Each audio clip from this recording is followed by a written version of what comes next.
foggy Charlotte, North Carolina, the last of the four quarterfinal games for the ACC Baseball Championship for 2026. It's our first look here at the number 3 seed, the Florida State Seminoles, as one of the top pitching teams in the country get ready to take on the Cinderella story, the Pitt Panthers, this tournament's 14th seed. Pitt won their second round game over the power pitching of Wake Forest to keep their hopes of a tournament bid alive. It's been 31 years since Pitt's found their way into the NCAAs, and another win will help their cause as we get to look at the ACC Baseball Championship bracket. You see tomorrow afternoon, Georgia Tech and Miami. The winner of this game will take on the Tar Heels of North Carolina, who dispatched Virginia Tech this afternoon 10-4.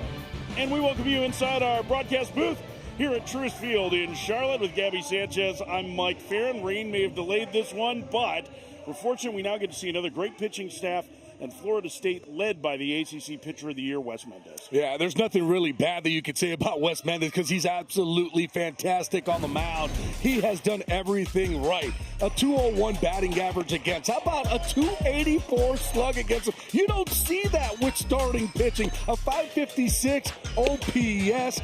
Now, he only has given up 4 home runs, and this Pitt team is a very good lineup, but boy, so is he on the mound. You can see the numbers on Mendez, a terrific season overall. For more on him, we welcome in the third member of our broadcast team, the great Taylor McGregor. And Mike, Mendez took a step forward this season when he added a cutter, but coaches still believe his best pitch is his slider. Now, they have been trying to tinker his slider just a little bit as of late to try and get more swing and miss. And I was told during a bullpen session this week, his slider looked the best it had all season. So perhaps bad news for this Pitt Panther offense. Yeah, that's just what you need. One more weapon to deal with the top ACC pitcher. Here is Pitt's lineup. They have been terrific this year, extremely selective, and Trey Fenderson's ACC tournament out of this world. He's been absolutely fantastic. Now, here's the other thing, too. Pitt has already seen Wes Mendez this year, so they kind of know what he has and how he likes to throw it. First pitch fouled back by A.J. Nessler, and we're underway. Yeah, this is going to be interesting, Gabby, because Mendez, a strike thrower, and this Pitt offense, nobody walks more than they do this season. And that's the thing. They've already faced Wes Mendez. And the thought process is, listen, you don't just wait around. Why? Because all of a sudden you're going to be 0-2 real quick, just like this. So you have to be sort of aggressive. You have to kind of change who you are as a team. Yeah, this is the 4th meeting between these two teams this season. Florida State swept Pitt earlier this year. As Nessler tried to check his swing, and he held up on the count 1-2. First weekend in May, they faced, and Mendez went the distance. A complete game 5 hitter with 7 strikeouts and just a single run allowed. He needed only 105 pitches to do it as Nessler fouls it away. So this is my question, right? Because Pitt knows that they're going to have to be more aggressive. That's their game plan. Does this take them too far out of what they do well? Like, how do you adjust to this as a hitter when your game is don't swing? The 1-2 in the dirt. Well, you have to be selective, right? So you have to look for one thing. If you are going to be into that aggressive mode, you have to say, hey, this is what I'm looking for. I'm going to look for the fastball, or I'm going to look for the cutter. Right now for Mendez, it's a lot of fastball cutters that he is going to throw. He will throw that changeup. It's a really good changeup, so you have to eliminate that one. Nessler to first and off the glove of Ben Bennett into right field. And the leadoff man aboard for Pitt here in the first. So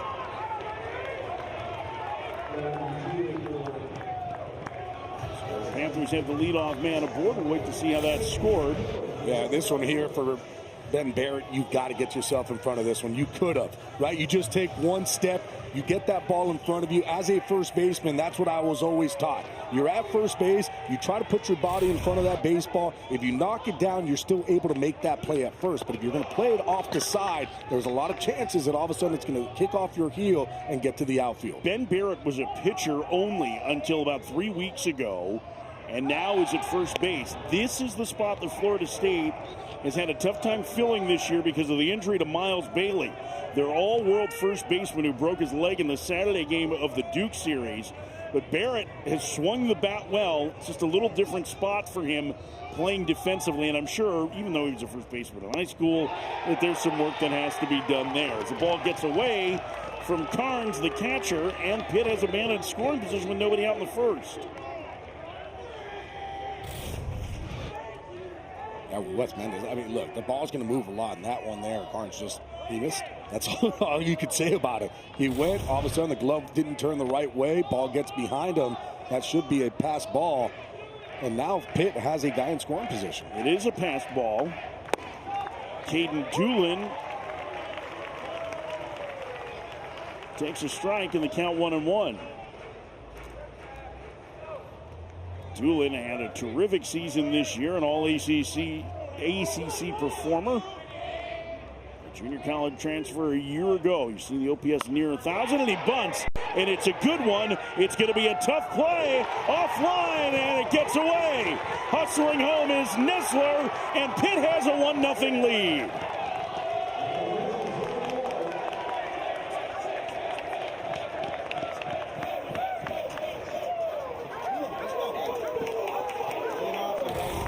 Right now, Link Jarrett's not liking the defense. This is a great bunt, too. Right down that third base line. Coming in is Fisher to try to make the play. That ball gets thrown up the line. They're going to give it a hit and then an error on the throw, which is why Nessler was able to score. But look at the difference here. All of a sudden, Pitt's the one being the aggressor. First pitch fouled back by Lorenzo Carrier. Carrier, the Miami transfer from a season ago, has been the best player for Pitt this year. Tremendous numbers and a first-team All-ACC selection. Throw over to first, and the runner dies back. Pitt has a couple guys with some power, but none better than Lorenzo Carrier. And the way that he's been able to swing. He did change up some things on his swing. Last year, he was more on his front side, which was creating a negative launch, meaning that bat was coming down to the ball. Now he's staying more on that backside with his leg kick.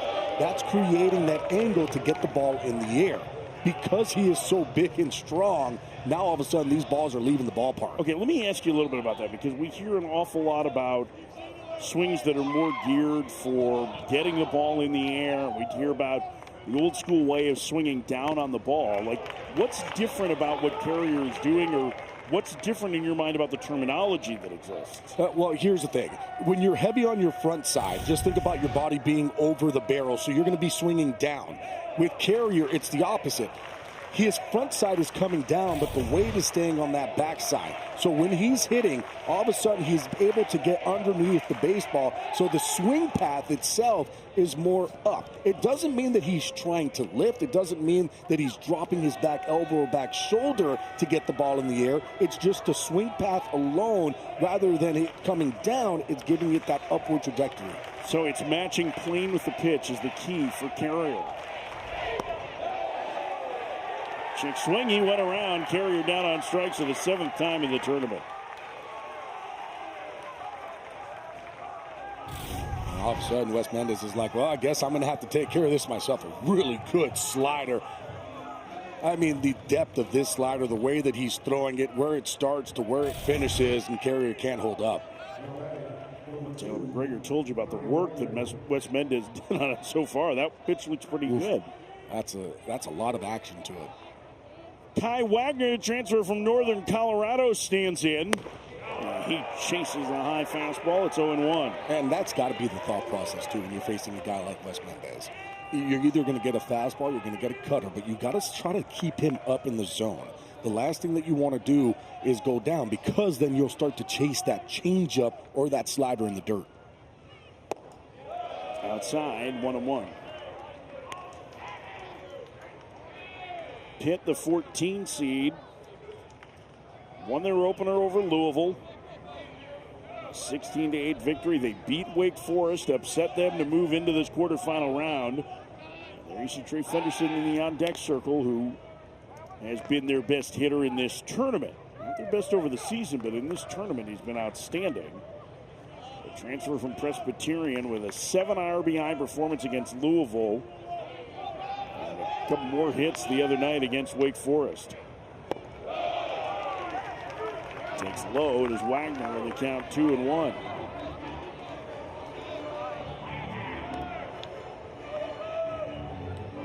Jet with the early lead on Florida State.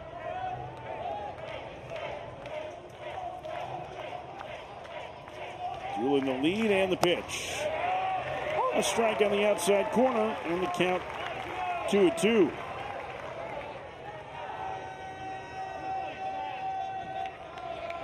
Dealing 3 of 5 in stolen base attempts.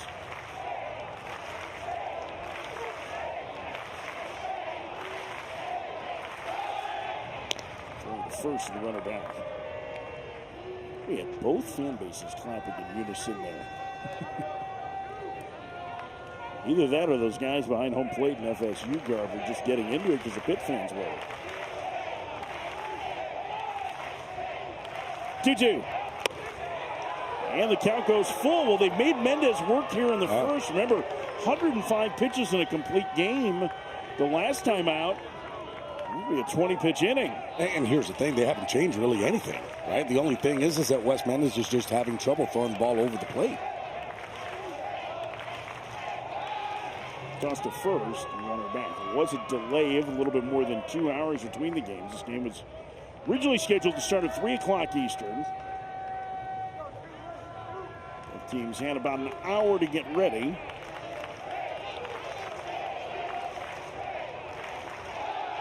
And another throw over to first, and Doolan shuffled back. Didn't seem like he had a real good read on Mendez there. Doolan doesn't look like he's going to be stealing it all for me.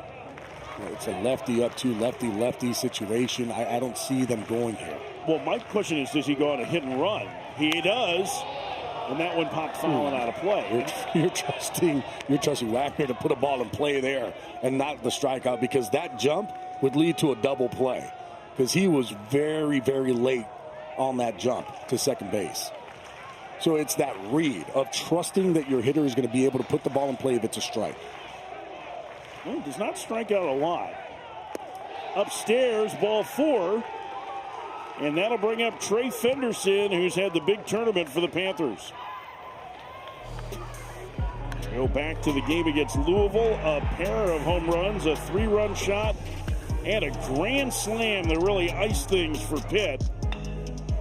And then Wake Forest, key RBI double. 8 runs knocked in through the first 2 games. And an early mound visit for Micah Posey, the pitching coach for Florida State. Mike, not only that, even in his last game, every out that he had was a loud out.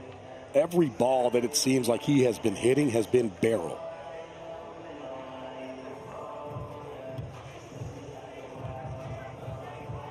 Fenderson transferred in from Presbyterian. We were talking to Mike Bell about him as Micah Posey gives some instructions to try and give Mendez a breather, but Bell is so impressed with the tools that Fenderson has. We've seen them on display here in the tournament. I don't know that they saw it consistently, but again, it's a level up from playing Presbyterian and one of the smaller conferences on the East Coast to going to the ACC. I mean, fun to watch him swing the bat, especially in this tournament against very good pitching. Hasn't done anything because all he's done is just absolutely just destroy baseballs. First pitch cut on a miss. 0-1. I like the aggressiveness though, and I like what Pitt's doing too. Being aggressive on balls in the zone, waiting for your pitch, whether it's going to be a cutter or whether it's going to be that fastball. If you're looking for your pitch, you're looking for it to be out over into pool. He hits that one the other way and deep, and Stutzer going back, and it is out of here.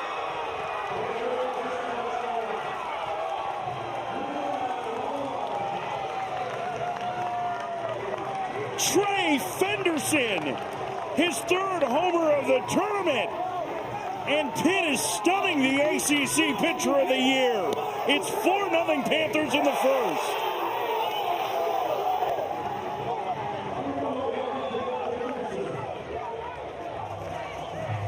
What just happened? Trey Henderson, you are a strong, strong man.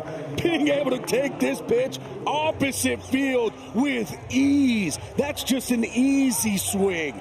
Driving it oppo taco for a 3-run shot. Only 94 miles off the bat. And look, the ball is not traveling here today. We saw it in game 1. You got to hit it to go, but boy, that was just easy pop. Down the right field line, and it's only 315 feet here in Charlotte.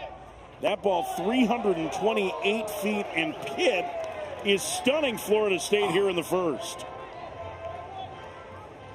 Just such an easy swing. Easy, put barrel to baseball and let it fly. I mean, the tools show up with this kid. Oh. It's easy juice. It's really, really loose. Athletic, fluid player. Carter Deerdorf bats, and he takes high. Oh, no, a strike. Excuse me, it's 2-2. Travis Godek is our home plate umpire today. 2-2. Deerdorf pops it up into the fog.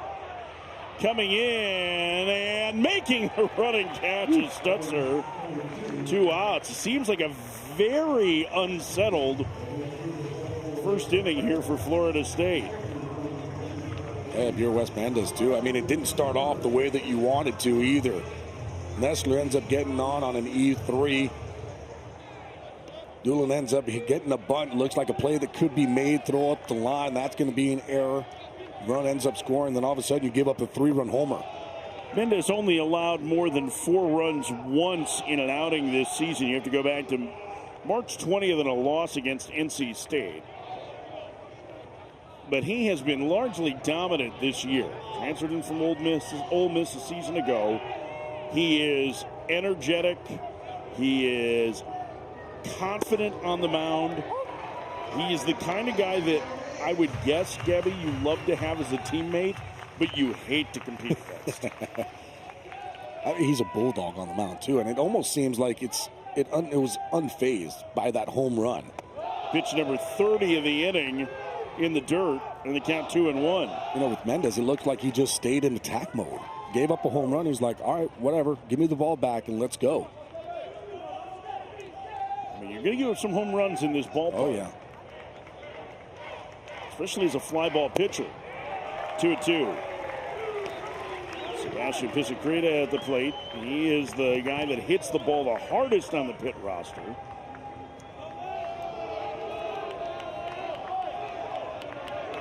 Mendez into the wind of the 2-2. On the ground, back to the mound between the legs.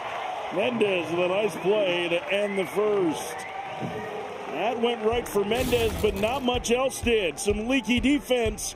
And this opposite field 3-run blast from Trey Fenderson. Pitt with a 4 spot in the first. It's 4-0 Panthers as we head to the bottom 1.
It's Eddie Smink's dad. We got a chance to see him, Jim, his father, watch his son close out the victory over Wake Forest 7-4 in round 2. Tears in his eyes.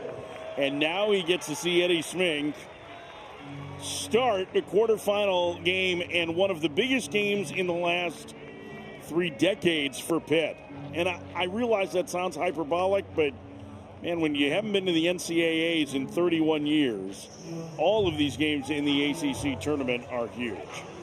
Yeah, talking to Mike Bell, too, he understands that. And he feels like this team has done enough this year to hopefully get some type of consideration. But basically, he tells his guy, like, this is our playoffs here. And look, you can knock out a number 3 team, and all of a sudden you can knock out a number 2. And, hey, here's our chance to knock out a number 1 team. So why not go out there and play some hard, just nose baseball? Here's Florida State's lineup. Braden Dowd, the transfer from USC, ended up having a very nice season for the Seminoles in center field. Third-team All-ACC performer. And see, this lineup has been through some changes. We'll talk about that as we go along. As mid-season, Florida State needed to search for answers in a world without Miles Bailey at first base, and they've tried to find them now. Eddie Smink's first start of the season comes to the ACC quarterfinals, and his first pitch misses outside to John Stutzer, 1-0.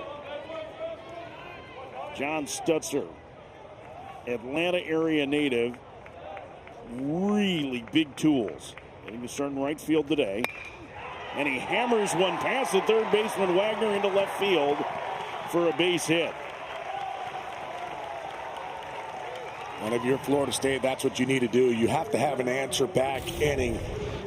And this ball absolutely smashed down that hot corner. I know there's a reason why they call that the hot corner. A line drive, one hopper. Tries to do everything he can to keep his body in front of it. That ball just got by him.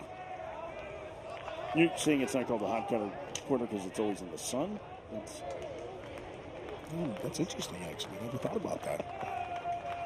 There is Braden Dowd, who we highlighted at the beginning of our broadcast. He has been a staple in center field and at the top of the lineup.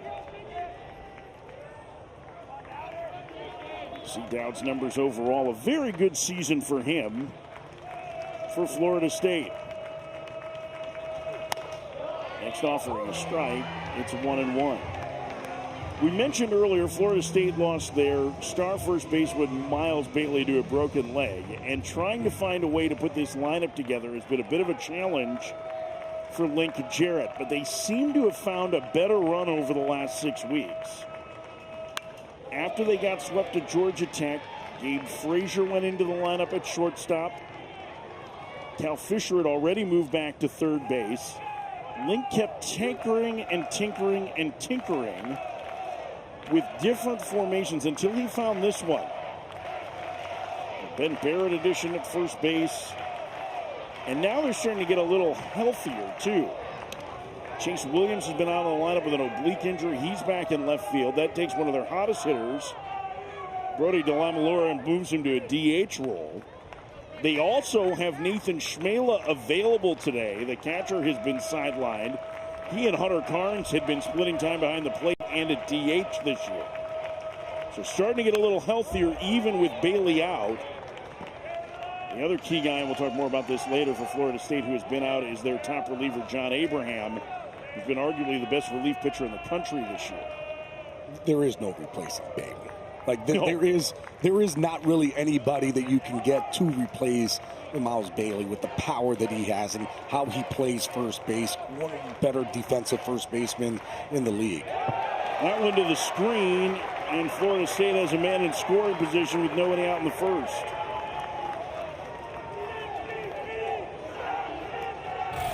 Pesacreta behind home plate. Not really much you can do. This ball just spiked, and you thought the ball was going to come back and just didn't get his body in front of that baseball. It gets to the backstop. 2-2 the count. Florida State trying to answer back after giving up 4 in the top of the first. And the count full to Dowd.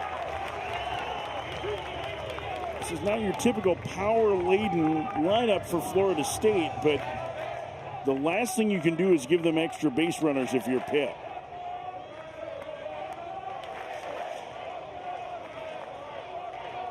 Three-two. Dowd fouls it down the left field line and out of play.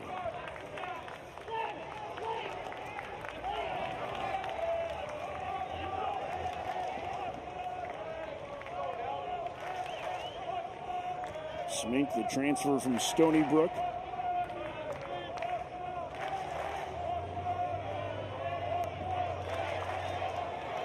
Comes set. And the pitch. Swing and a miss. Goes the fastball by down for out number 1.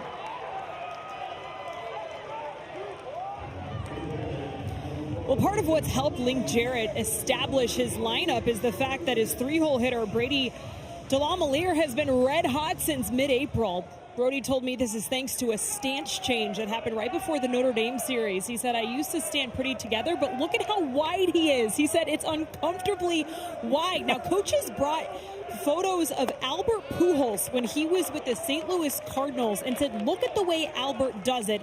And the point here is to better use the ground and also to stabilize your head. They felt like his head was moving too much, and because of that, he couldn't see off-speed pitches very well. So his first time utilizing this stance in game, he went yard, and he said he's also been way better against off-speed pitches. So we looked it up, and before the change, he was hitting below 200 against off-speed, and now it's well above 300. So it's certainly something that's worked.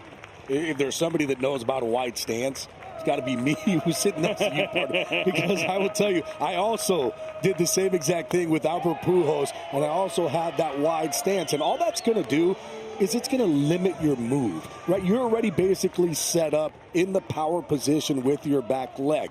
And you will see that there's not going to be much movement, meaning that head is not going to move either. So it's almost that front foot, it comes up, and you're already in that hitting position to come through that baseball. 2-2.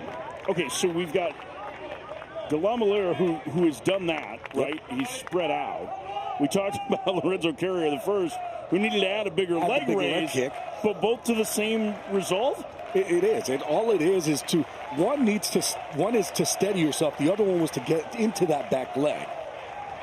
2-2, bounce towards the middle. It's going to get through for a base hit. Scoring easily is Stetzer, and Florida State on the board. They trail 4-1.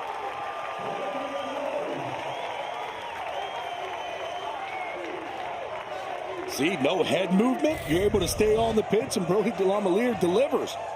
There is no head movement. You can put a line straight from his head to the bottom, and all it is, it's almost like you're rotating around the pole. Well, what is that going to do? It keeps your head still, lets you use that big part of the field, but it also gets you that backside able to come through the zone to deliver some power. And the inning continues for Hunter Carnes in the cleanup spot. Half a dozen home runs for the catcher. And he fouls the first one back. It's 0-1. Angela Carnes and Nathan Schmela have split the time behind the plate this year.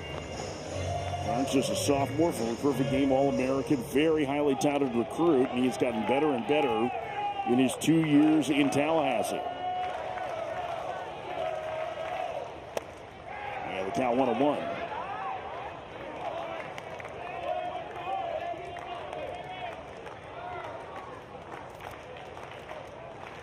It stunned Florida State with 4 in the first inning. The Seminoles trying to mount a rally here. They already have one home.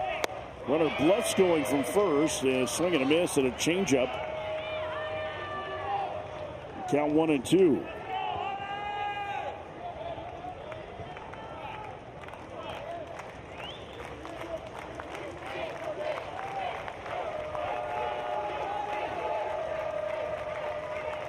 The pitch.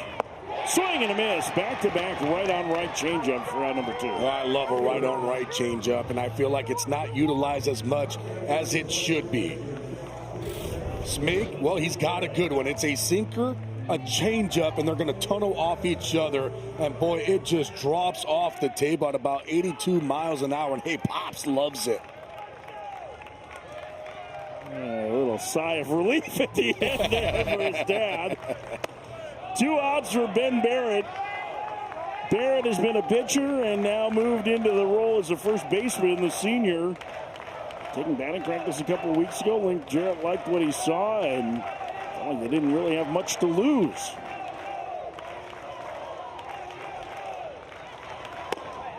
It takes outside the count 2-0. Been a long inning already for Smink, making his first start of the year. Steve Frazier in the on-deck circle.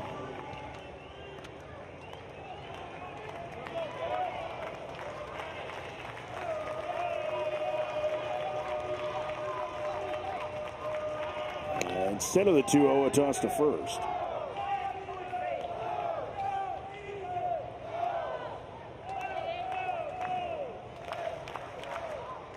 Barrett made 21 appearances last year out of the Florida State bullpen.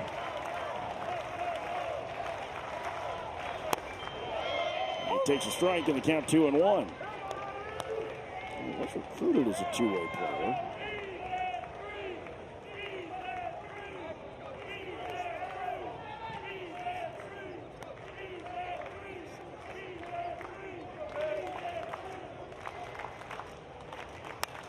Fouled away, it's 2-2.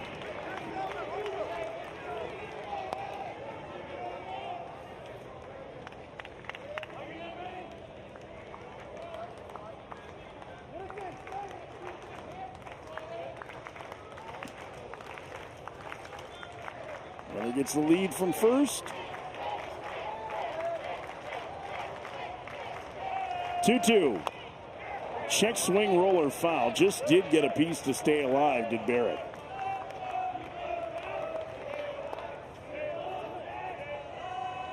Malora with an RBI single. Get Florida State on the board in the inning. He's still at first with 2 outs.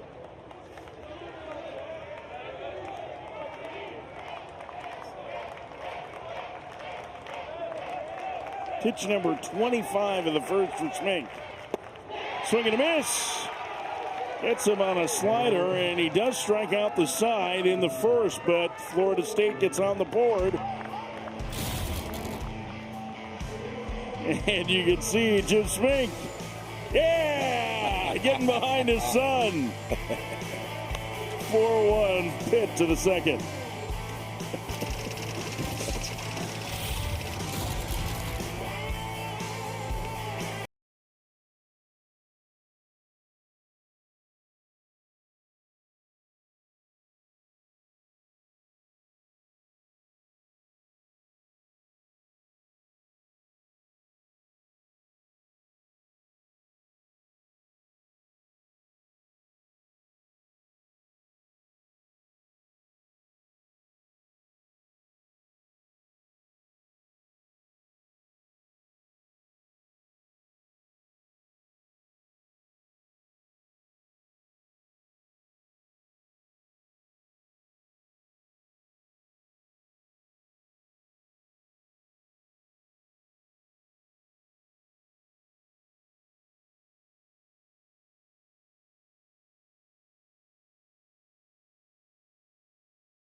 His 4-run first inning. It's the most that he's allowed in any inning this season, tied for the most.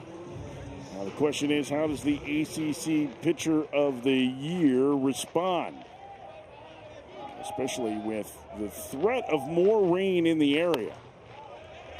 Pitch misses outside to Joey Barron. It's 1-0. 8-9-1 due for Pitt. They've already had way more success against Mendez than they did the last time we saw him. Barron to first. Ben Barrett has it and takes it to the bag himself. 1 out. Well, after the home run to Fenderson, fly out, ground out. Mendez seems to be settling in a little bit there.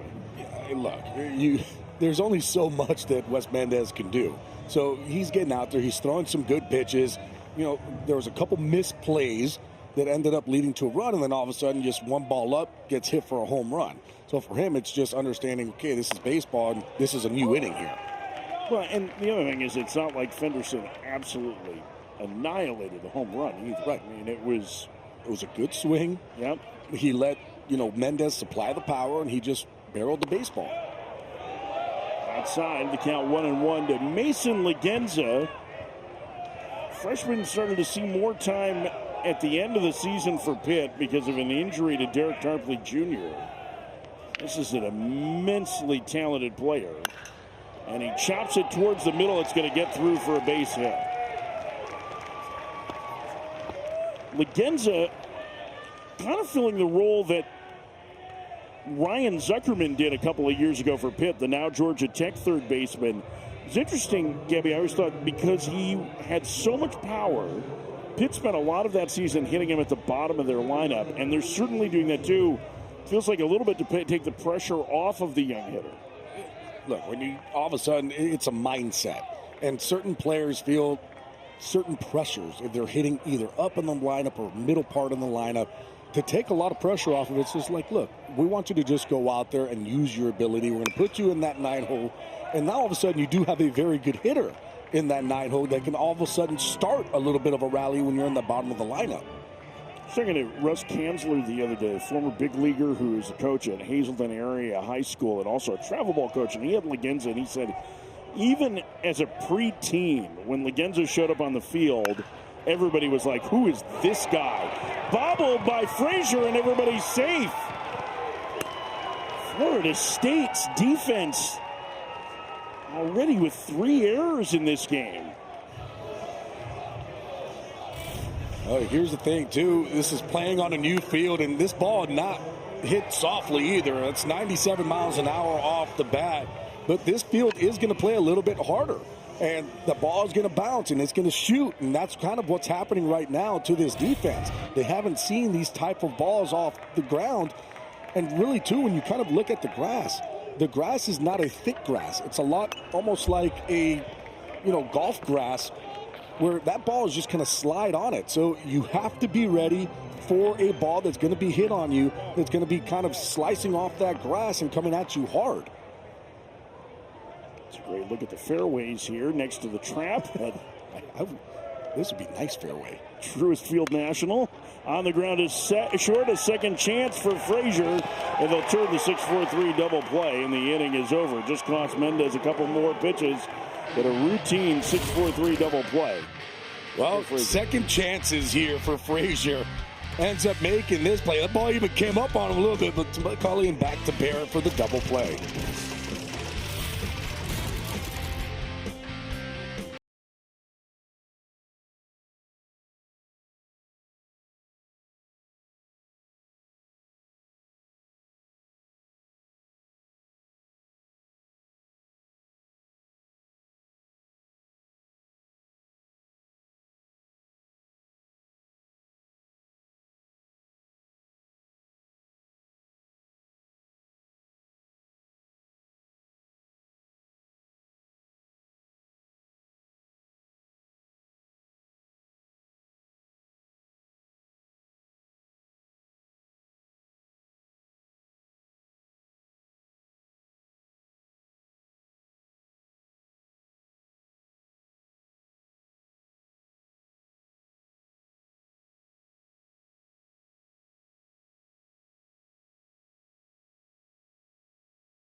Jason Spells getting all his notes written down on his phone for all ACC after the games. Danny Graves, Tyler Wilson here for all of the breakdown before and after.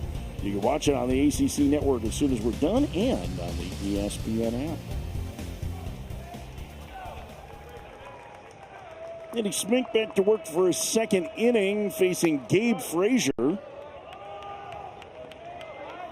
Count 1-0. Frazier had an injury early in the season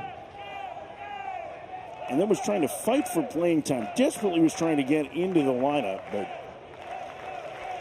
Florida State really didn't turn to him until after they were swept at Georgia Tech. He has provided a little bit of offense and some defensive consistency. I think one of the things the most surprising to me for Florida State, the guy that's due fourth in this inning, Cal Fisher, has not had a very good year offensively. I think Jared at one point thought it might be because they had asked him to play shortstop, and sometimes the defensive responsibility, it sounds like, can make an impact on the bat. Yeah, because all of a sudden now you're so worried about the defense part that you forget about your offense. And that happens a lot, too, to a lot of players that are making moves to different positions. Frazier draws a leadoff walk here in the second. Carter McCulley will bat. McCulley had been playing shortstop before Frazier entered the lineup. As his playing time cut has been Noah Sheffield, the son of former big league all-star Gary Sheffield. As McCulley's moved to second, it has theoretically given Florida State, and I know that hasn't been the case so far today, a pretty good defensive infield. McCulley's sure-handed. Frazier, despite the error, has played fairly well. Fisher's a very good third baseman. And they kind of leaned into defense over offense in a couple of these spots with Miles Bailey out. I mean, I guess you got to do that, right? You're not going to replace Miles Bailey. And not only that, when you have the pitching that they have, it's almost like we just finished seeing the UNC team, right? They have great pitching, but they also have great defense, which that's what you're going to need to do, because these pitchers are going to make guys put ball in play, and you have to be able to secure the baseball. So you have to kind of say, okay, we have to either put a defense out there that may not be as good, but maybe a better offense, or let's put a better defense out there with the pitching, because we know that that's our strength, especially with the starting rotation. Andy Smink has missed on the first two here, and he has only thrown a first pitch strike to one of the first 7 hitters he's faced. And Mike Bell, the head coach for Pitt, the former pitching coach at Florida State, is going to pay a visit to Smink. Yeah, right now it's just a settle Smink now, making them understand, hey, let them put the ball in play, let their defense go out there and make some plays. The last thing that we want anybody to do is just go ahead and walk guys, because all of a sudden that can lead into big innings. Bell very calm during the visit as he gets back to the dugout, as he generally is. Mike's one of the really great guys and great coaches. There are a lot of people around college baseball that are pulling for Mike Bell to get Pitt to the postseason for the first time since '95. He is so well regarded, so well liked, and really a terrific coach. And he's done a great job at Pitt. This is not an easy place to win. They had a 30-win season this year. There's a strike as he gets back in the count. It's 2-1.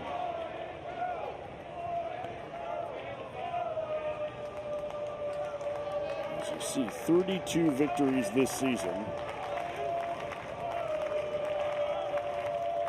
In his 8th year already at Pitt. I am sure when he took the job, he didn't think it was going to be at least 8 years before they made it to a regional, but it's not easy. It's a difficult conference. Only Boston College is more northern. Maybe not quite the same resources at Pitt as some of the more moneyed baseball traditional powers down south. But I do think that they really relish that underdog role. And he's created this term to describe the team of Gritsburg. You see the T-shirts with it and all of it. But that's kind of the mindset. They want a real blue-collar mentality and an us-against-the-world philosophy. In the dirt, racing to second, and what a great read there by Frazier to end up easily at second base.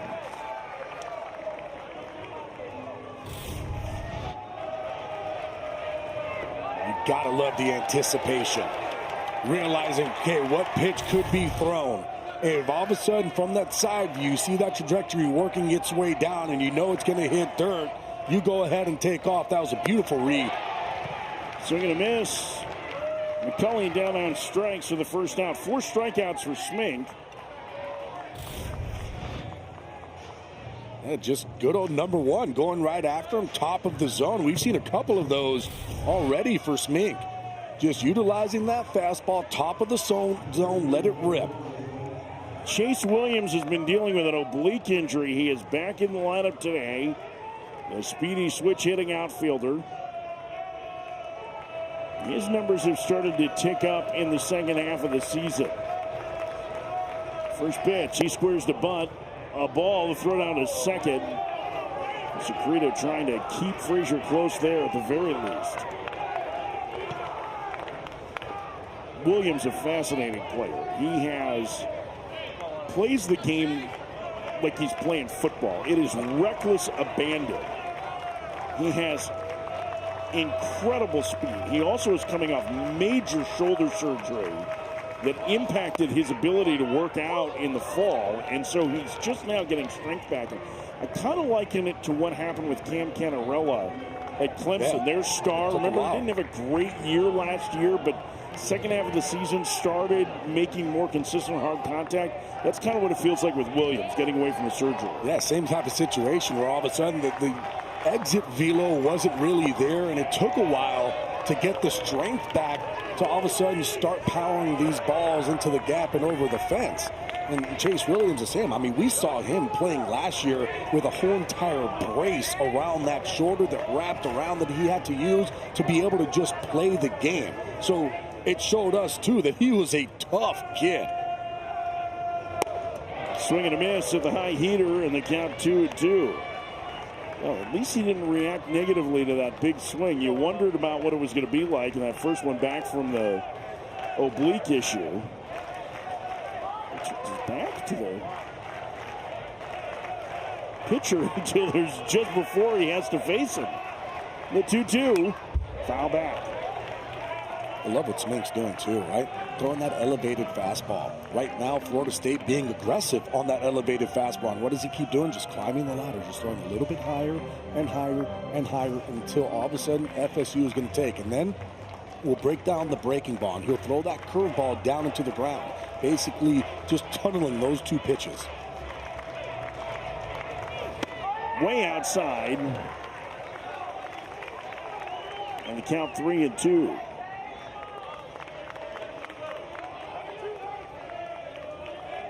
Schmink's longest outing this year, 72 pitches, 5 1/3 against Stanford. That was back on March 15th. Do not expect him to go super long.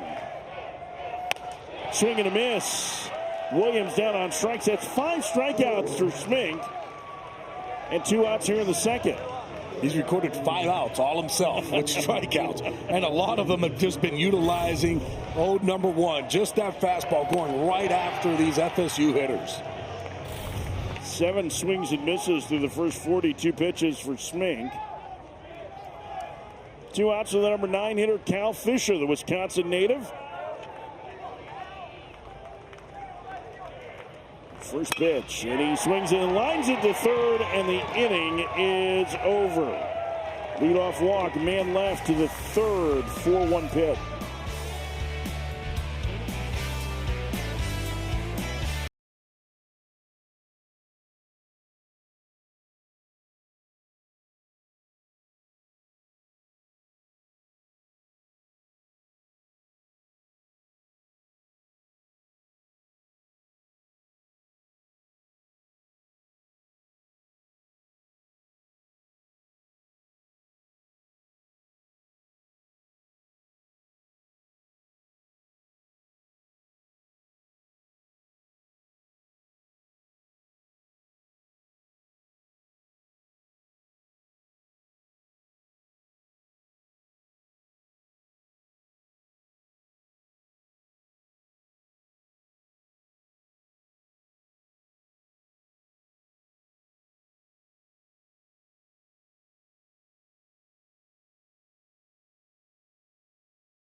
Welcome back here to Charlotte, joined now by Florida State head coach Link Jarrett. What have you seen from Mendez? Struggled in the first inning, but settled in there in the second. Well, we haven't helped him a lot. I think the stuff is actually okay, and I know their second baseman really put a good swing on that ball. I didn't think that ball was going that far, to be honest, when he hit it. The field is playing very, very fast.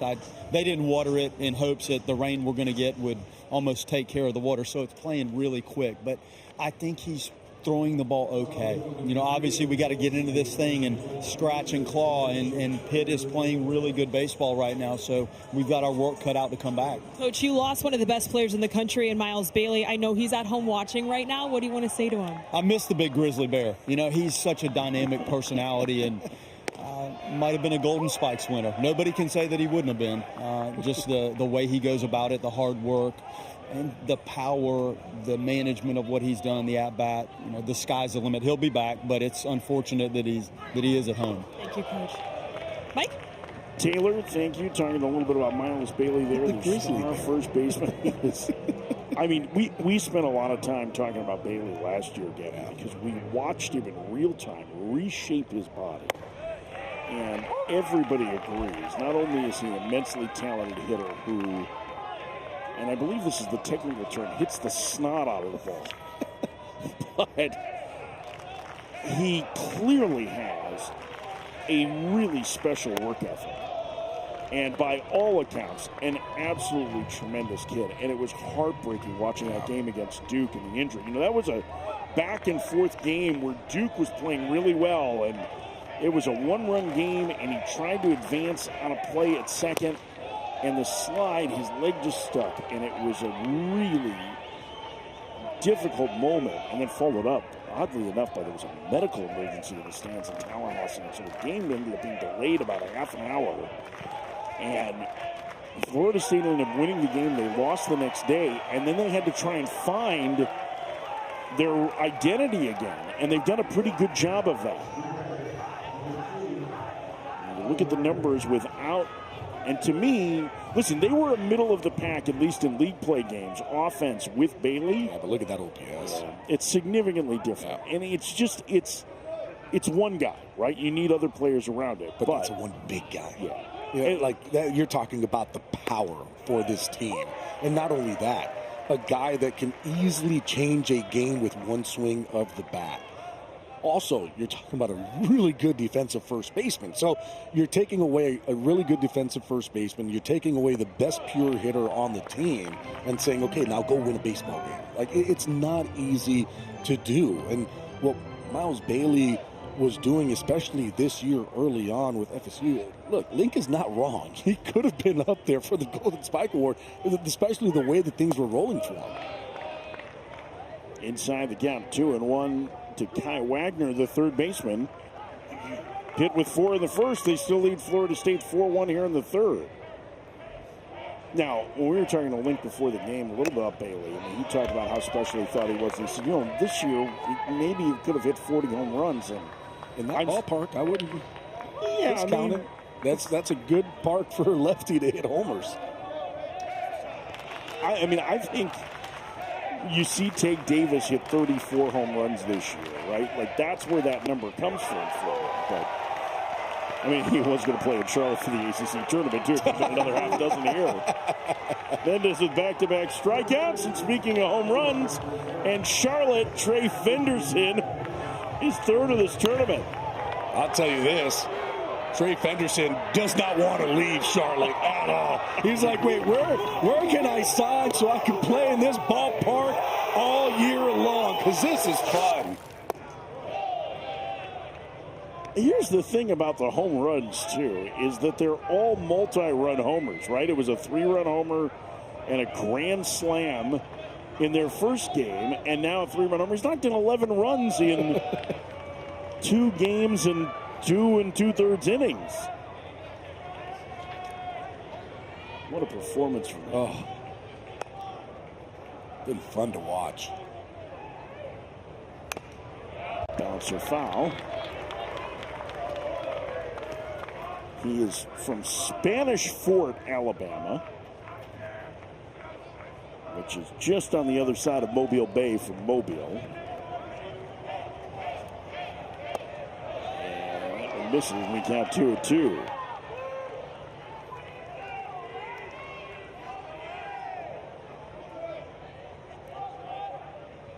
Mendez, who since the home run settled in, fires it a strike, and the count now 3-2.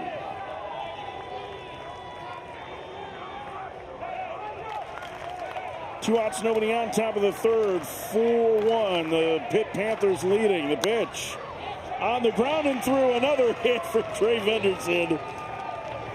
7 for 12 in the tournament. Even the outs that he has are loud outs. This one 100 miles an hour off. This was a harder hit ball than the home run that he hit. He has just been absolutely smashing baseballs all week long. It's been really fun to watch. 7 for 12 with 3 homers, 11 RBIs. Have yourself a tourney. Strike in the count. 0-1 to Carter Deerdorf. It's going to start getting to the point here where all of a sudden Trey Fenderson might be getting the old Barry Bonds go. Just go to first base. No more swinging for you. Jeez.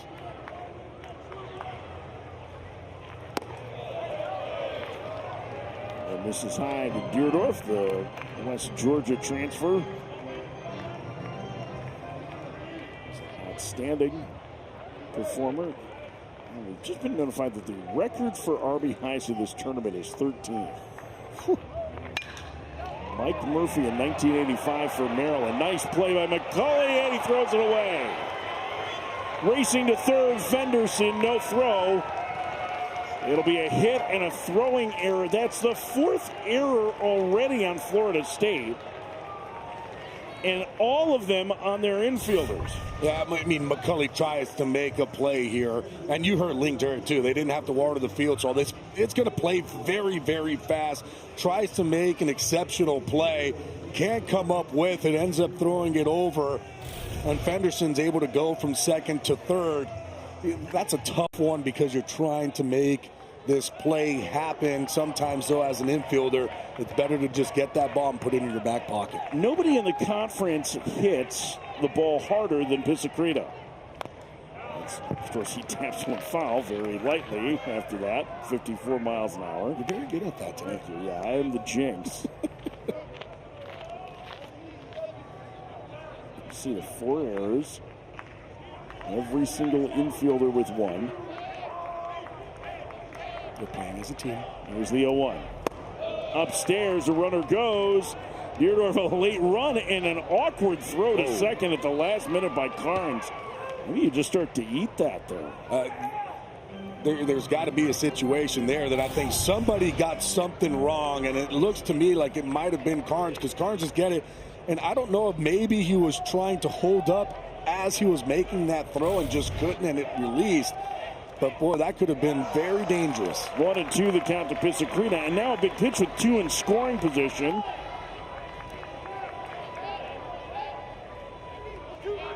I'll tell you this. I wouldn't.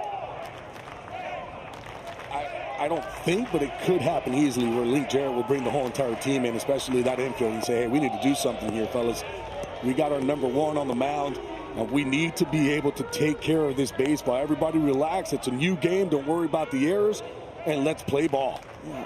I wondered if you were going to say something about that, Debbie, because I was thinking the same thing. It just feels like, hey, guys, let's slow it down. Yeah, everybody's rushed right now. They're speeding up the game on themselves. Pisacreta fouls it back.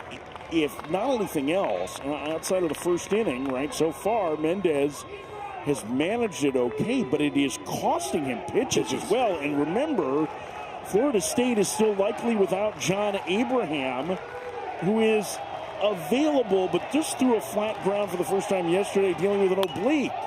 And he's been the best reliever on their team this year. From an ERA standpoint, he's been one of the best relievers in the country, if not the best. I think King Glauber probably has a little bit of a case there, too. But this is kind of the situation they're in. We're almost at 70 pitches. This is another long inning for Mendez.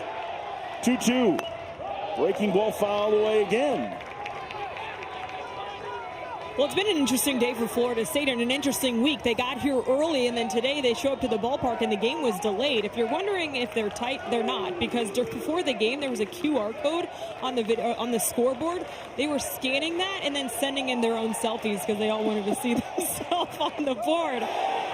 Trying to take a swing, he went around, says Linus Baker at first, and the inning is over. Mendez pitches out of trouble again through 2.5. Pitt leading Florida State 4-1.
real fun. Just getting started. Run straight for the breakaway. The celebration is on. Soon today, Mike Monaco will welcome you to Omaha in the Men's College World Series. We'll welcome Mike Monaco here tomorrow to the semis and finals of the ACC tournament. You see which ACC teams projected by D1Baseball.com to be in the field of 64. NC State, the team that's on the bubble. Some news with them today after Elliott Avent announced his retirement at the end of the season yesterday. Chris Hart, the former Florida State player, named as the new head coach of the Wolfpack, and congratulations to Coach Hart, great guy. And we were talking a little bit to Link Jarrett between the games about him, and Link coached him for a year at Florida State. He was an assistant there. Yeah, he said he was a student of the game, and he is not surprised at all that he is transitioning now to be the head coach there at NC State. Here comes the 0-1 to John Stutzer, the leadoff man in the Florida State lineup. A strike. It's 0-2.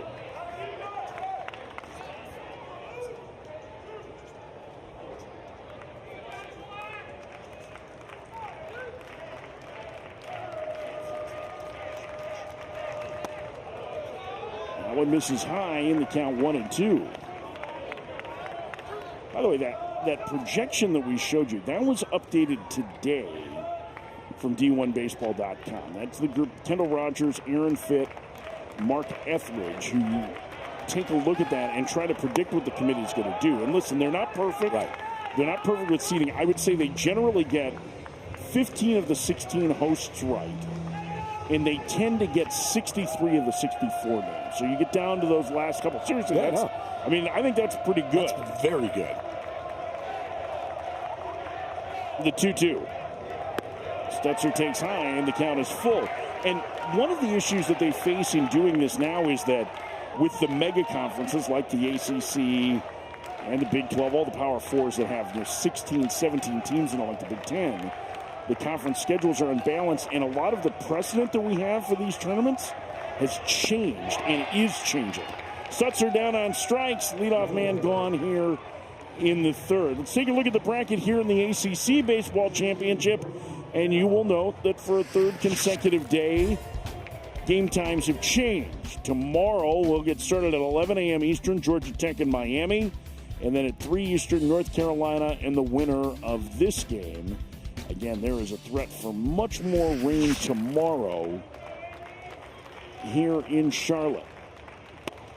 It has been a damp afternoon. It is great that we got this one started. As you can see, it has been foggy for the moment that we woke up. But it doesn't really feel like it has affected play. I know that was one of your concerns standing on the field. That was going to affect pop-ups.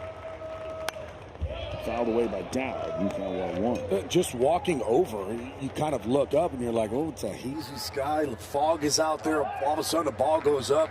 These balls are all rubbed up, so they're a little bit dark. It's not like a white ball, and it can go up there, and you go, well, wait a minute, where is it? But the good lights here in the AAA ballpark, and guys haven't had any problem with it. The 0-2. Fouled out. I mean, this isn't like the Vanderbilt-Mizzou game a couple weeks ago,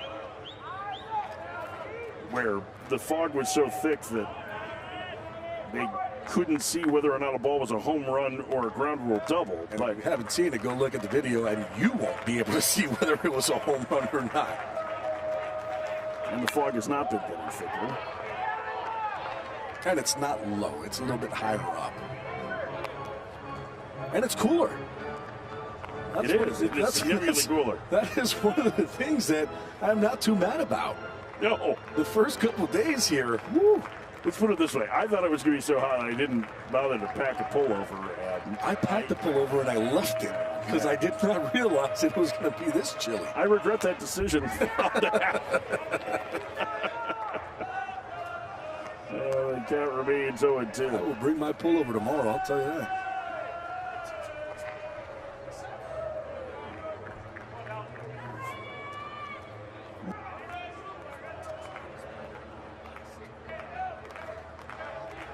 No balls and 2 strikes to Braden Dowd. The center fielder waiting for the pitch from Smink, and he misses high.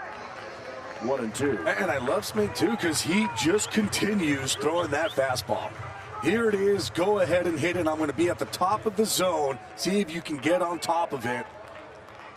Pops is looking on, seeing if all of a sudden Smink can get strikeout number 7.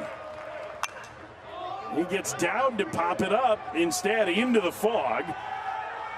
Kai Wagner makes the catch, no problem. 2 up, 2 down.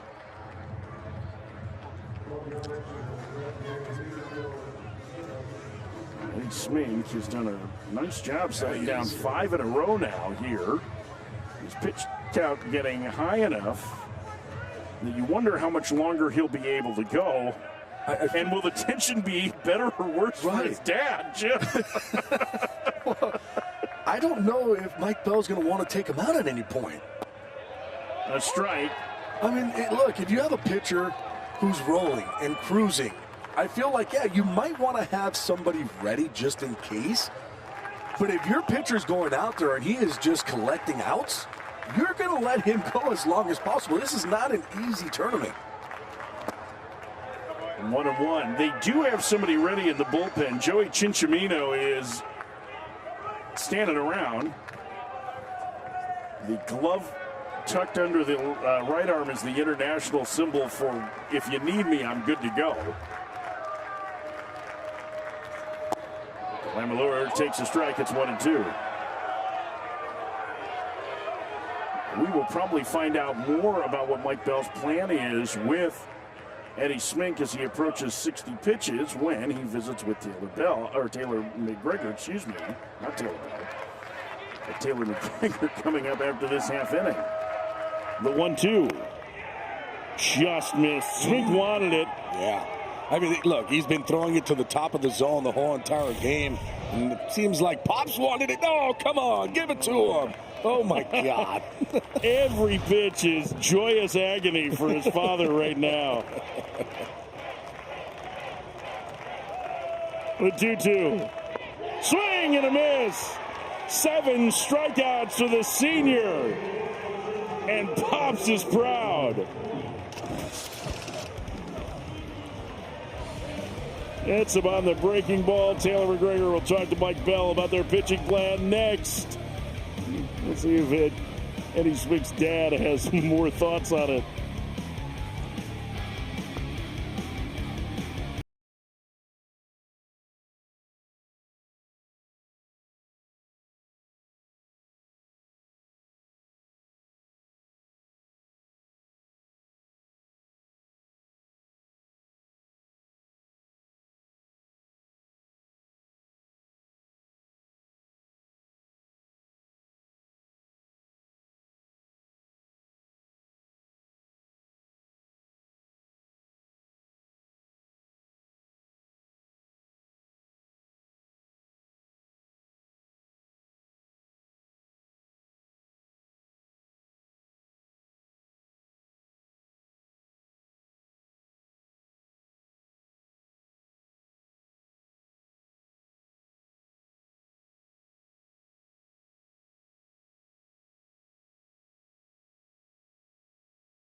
Welcome back here to Charlotte, joined now by Pitt head coach Mike Bell. Smink is rolling. How long will you ride him? As long as he wants to go. We're just going to go inning by inning. It's more about how he feels, and as long as he's executing and mixing his 3 pitches. I mean, he's done it before as a starter. He's been mostly a bullpen guy, but we need every out we can get. This is a really important tournament for you guys, especially when it comes to postseason play. What's been your message to your group? This is our postseason. We're here to play. This is the equivalent of a regional, super regional. It's the caliber of teams that go to Omaha and compete for national championships. This is our postseason. Gritzberg, coach, I love it. Thank you. Mike? Taylor, thank you. Mike Bell. All right, a couple things to unpack there. Remember that Smink, he only threw 4 pitches, but he did get the last 2 outs of the game 2 nights ago. Now, he's been a pretty durable reliever, and pitching twice in a weekend isn't that big a deal for him, it would seem. But he did have to get hot. He did have to get in that game, and he has only had a day in between. It don't matter. I mean, look, when you get into this type of situation, and right now you're Eddie Smink, you're telling your coach, I'm staying in there. You're not taking me out unless I need to be taken out. I can throw, I can pitch, I can be out there, and I want to be out there because if I can continue to get outs, I'm going to. So Eddie Smink is this year's A.J. Colarusso. Yes, absolutely. It's the A.J. Colarusso from last year with Boston College. Okay, but here's the difference, too. For Pitt, they have had largely a role-less pitching staff this year where basically everyone is available to go at least once through an order. And I wonder, does that make the decision easier or harder? Like, Smink has been the guy kind of at the end of games. I wonder how available Daniel McAuliffe is because he threw 54 pitches against Wake. He's kind of their best strikeout guy. As Barron pops it up, and that's hung up there forever. I'm surprised it didn't bring more rain. Maybe I shouldn't have said that out loud. Cal Fisher retires the leadoff man here in the fourth. But I wonder, too, because Pitt has played this game, right? So go as long as you can, and we're on to the next guy. If it makes him better prepared, says McAuliffe, or if it gives him a chance to say, okay, like, listen, we can ride him as long as we can because we know where everybody is. That's part of why I'm kind of fascinated by the decisions coming up. Here's how I look at it. I feel like Pitt themselves believe that kind of this is their postseason. And Mike Bell even said it. This is our postseason. These are teams that can make it to Omaha, and we know that. With having 19 losses in the ACC, they're looking at it going, we're probably not going to get into the tournament unless we win this whole thing. And that is a thought process, and that is the knowledge that every single one of those players have. Mason Legenza sends it to left. Chase Williams can't find it. Still can't find it. Sliding over, can't get there. It bounces away from him, and Legenza's going to be at second with a double. And Williams, furious with himself, punching the sidewall. That may have been the first time we saw the fog impact a ball today. Right away, as soon as that ball went up, Williams was looking like, I don't see it. That ball is in the air. It got over the lights. Can't find it. And then all of a sudden does find it. Can't get there. Had a long way to run. Can't make the play. Getting that ball in. And Legenza ends up getting himself into scoring position with a double. And Legenza with good speed. And limited duty, so the totals aren't going to be very impressive. He has not attempted a stolen base this season. As A.J. Nessler bounces it foul, it's 0-1. Okay, to your point on Pitt's resume, right? The RPI is pretty good. It's 42. Generally, that would be more than enough for a Northern team to get in. The problem is, as you mentioned, the 19 conference losses. And I'll go back to something we talked about just a little bit ago, which is the unbalanced schedules. As that one fouled away. Pitt did play the top three teams in the league. They also missed the bottom two in Clemson and in Duke. And so of the 10 series, that they played most of them against good competition. It's just that 19 league losses is an awful lot. And if you don't make it to the finals or through the finals and win it, you're going to pick up a 20th because the way the committee considers this is what does it look like in the aggregate against all of your ACC competition, which means in the mind of the committee, they're not 11-19, they're 13-19 right now. And I feel like this team knows that, and they understand that. And every single one of those guys in that dugout, they want to keep playing. Nessler checks his swing, 2-2. They want to keep playing, and they know that the only way that they can keep playing is to win. So everybody is going to do something different. So that's why when you look at what Eddie Smink is doing right now, they're going to ride him, and not ride him, really. Smink is going to be the one to say, I am taking over, and I'm going to be on that mound. And then there's going to be the point where I might not be able to, and then it's the next man up. Called strike three. Breaking ball in through the front door for out number 2. Well, after the 4-run first, Mendez has settled in a bit. How about that curveball? Where it starts to where it finishes. A little Barry Zito-esque type curveball on that one. Mendez is trying to put Florida State on his back. The errors helped to cost him in the first inning. They have forced him to throw a ton of pitches. And now this is a really important at bat, Gabby, because at some point, Pitt's going to have to score another run. Oh, yeah. A couple more runs. Really, to be honest with you. Look, this is even though Miles Bailey is not here, it's still a very good FSU ball club. Doolin lines it to third, gloved by Fisher, and Legenza left at second. Nice play by the third baseman, Fisher. Sliding to his left. Pitt can't cash in, but they lead 4-1 through 3.5.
Far for Pitt on the mound. There's his dad, Jim.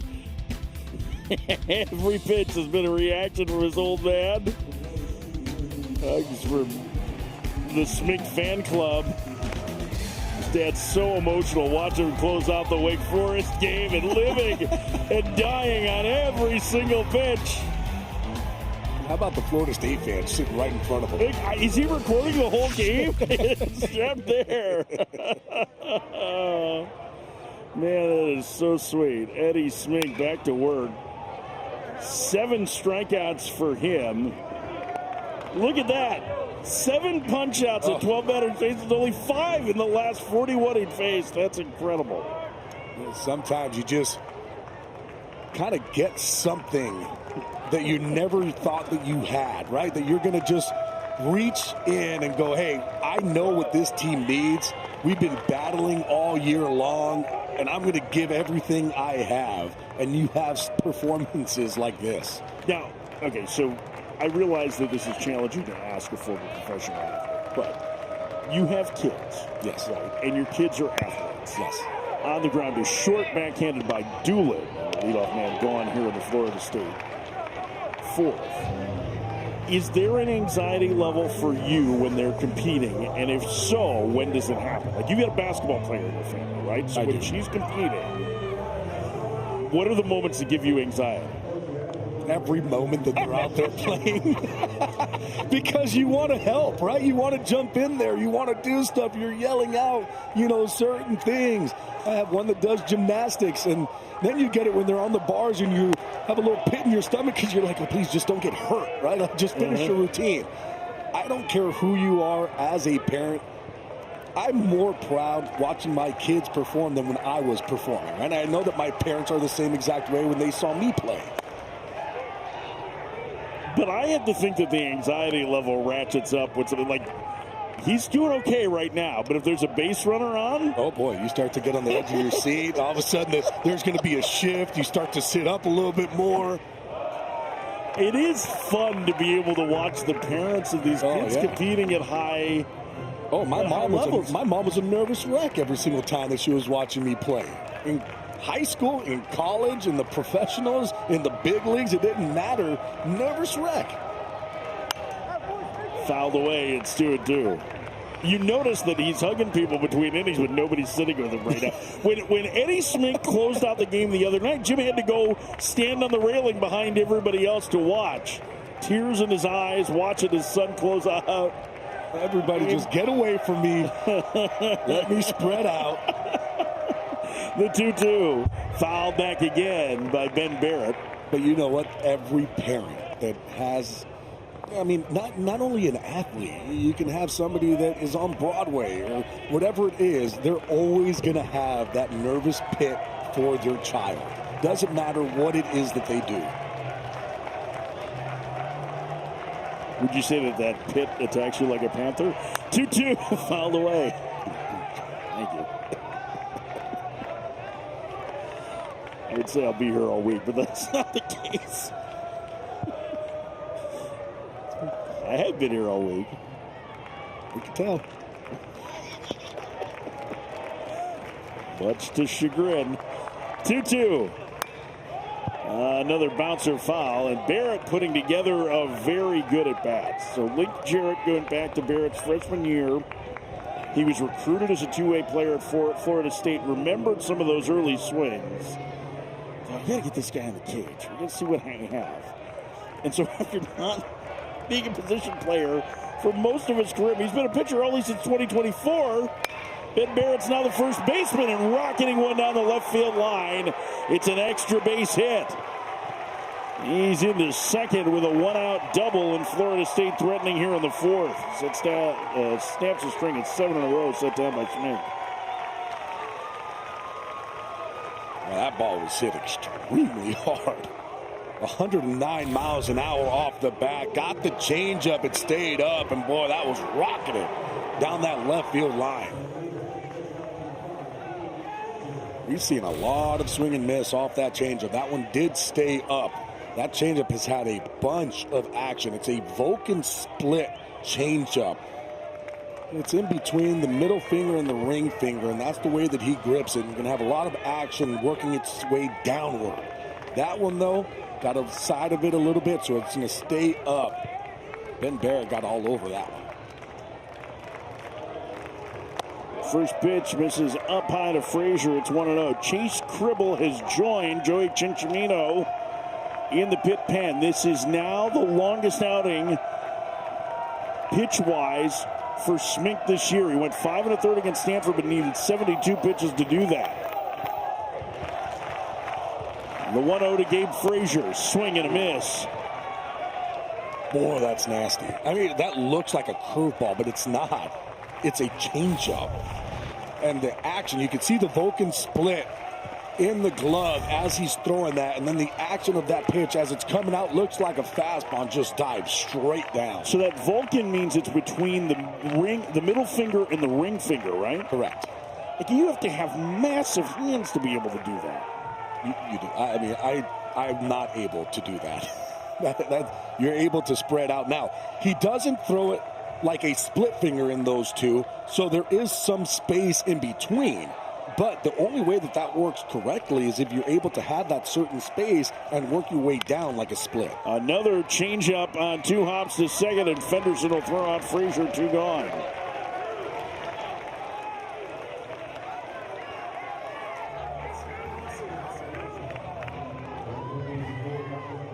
Two outs.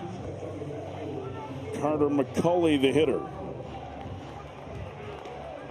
Pitt leading Florida State 4-1, trying to keep this Cinderella story alive and advance to the semifinals to take on North Carolina, the reigning ACC tournament champion. First pitch to McCulley. Blows the heater by him. It's 0-1. And that's the point, too. McCulley right here is probably thinking, man, there's been a lot of the changeup going, and then you get that fastball and it stays on play, and you're just swinging underneath it.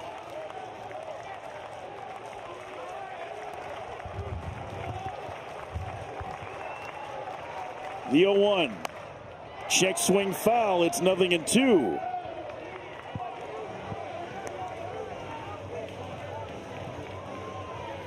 Smink, the Stony Brook transfer. And here's it is. You can see the space in between where he's gripping that baseball and the way that it's coming out.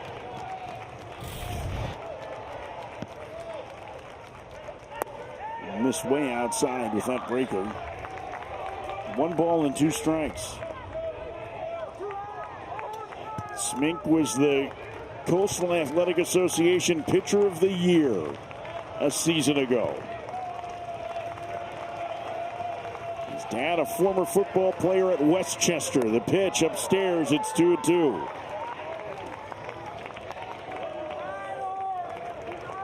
And the rain starting to come down here in Charlotte. This game delayed more than 2 hours by rain. And now starting to pick up again. The 2-2 outside, and the count is full. And Chase Williams waiting in the on-deck circle, hoping for a chance for Florida State. I mean, if he feels comfortable here with throwing that changeup, it would be a good time after a couple fastballs to the top of the zone. 3-2. Barrett down the line at third, the pitch. Upstairs, ball 4, and the tying run will come to the plate. Ended up going with the fastball. Just got that elbow underneath. Made it stay up too much. I know he was a starter a year ago, but pitching out of the bullpen, you wonder how much Smink has left in the tank. He's at the number 8 hitter in the lineup. Williams not a guy with great power, but good speed. Very good speed. Chase Cribble getting loose. Next to Cincinnati. And Mike Bell is coming out of the dugout here. I think this is going to be it. We'll see whether or not Smink can talk his way into staying in the game.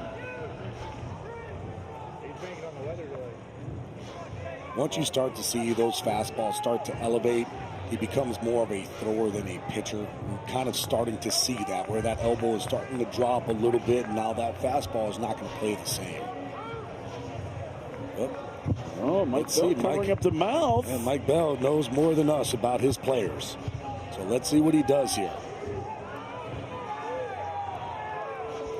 Mike Bell is going to stick with it, Smink. Let's go. Dad readjusts the hat. Dad wanted to take a breath, and now he can't. Here's a watching. Oh, man, the anxiety. This is unbelievably stressful for his dad. You can tell he loves his son so much. They'll throw over to first and the runner back. I think every single parent knows that feeling.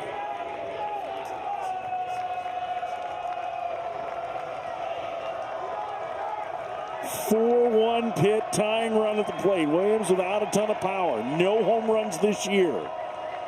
Switch hitter batting left-handed. First pitch in the dirt. Did not chase the changeup. It's 1-0.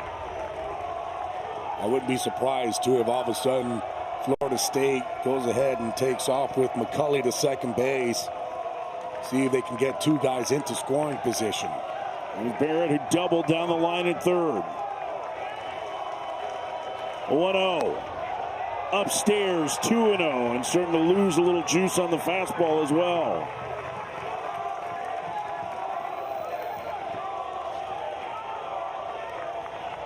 Two balls and no strikes to Chase Williams.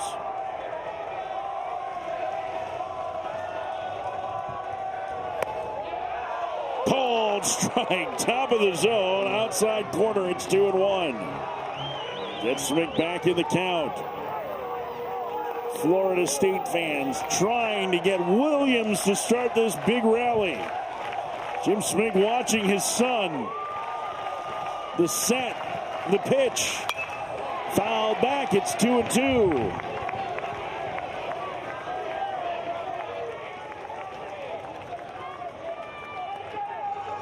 "25 pitches this inning, 26 make it for Smink. Let's see if he can throw his best changeup of the day right here, right now. This is the time where you don't have much left. You got to dig deep if you're him. The pitch to Williams, upstairs, and the count is full. And McCully will be on the move from first. Pitt 4, Florida State 1. 2 outs, bottom of the 4th inning.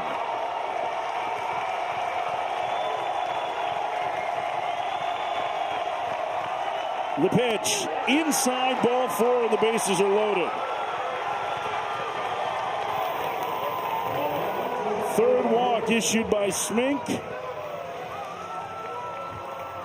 And with the number 9 hitter, Cal Fisher, due, Mike Bell just pumped his fist at Eddie Smink and said, get him. He's going to let him face Fisher here. Let him face it. He's going to say, hey, this is your game. Go get him. Wow. Getting through the lineup twice.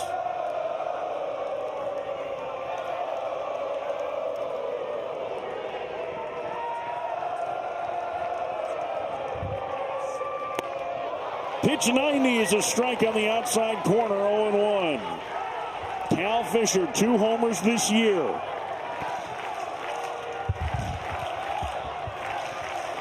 A huge early moment in this game. 0-2.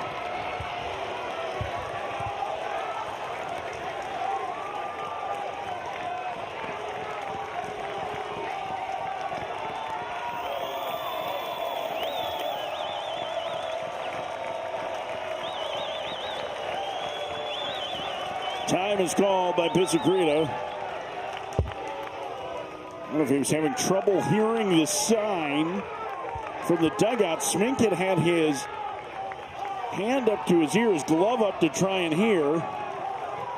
And that counts as a mound visit. That's the 3rd of the 6 for Pitt today. 0-2.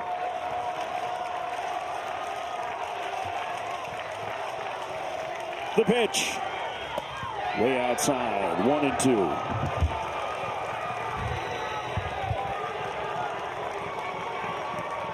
With Williams at first, anything in the gap will likely score 3 runs. That's the lead for Pitt in the 4th. The 1-2. 2-2.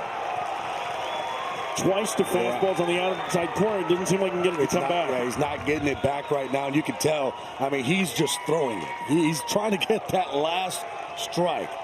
If he executes a pitch right here, and for me, it's got to be the changeup, he's going to get the swing and miss. 2-2. Just missed with the fastball, and the count is full. Oh, you could see that Smink wanted that one. And now the runners will be on the move with 2 outs, and a single, if it's deep in the gap, could tie the game. Pitt 4, Florida State 1. Bases loaded, 2 outs. Runners go. Swinging a grounder to short. Doolin has it. Eddie Smink gets out of it.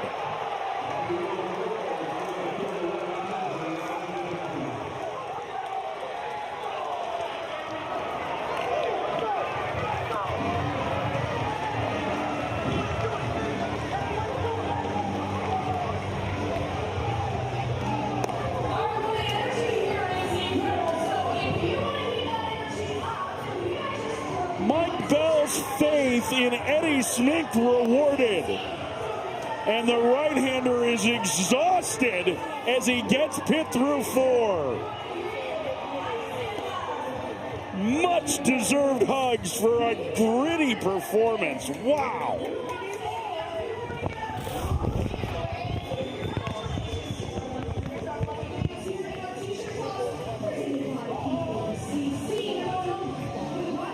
And there's his dad, Jim.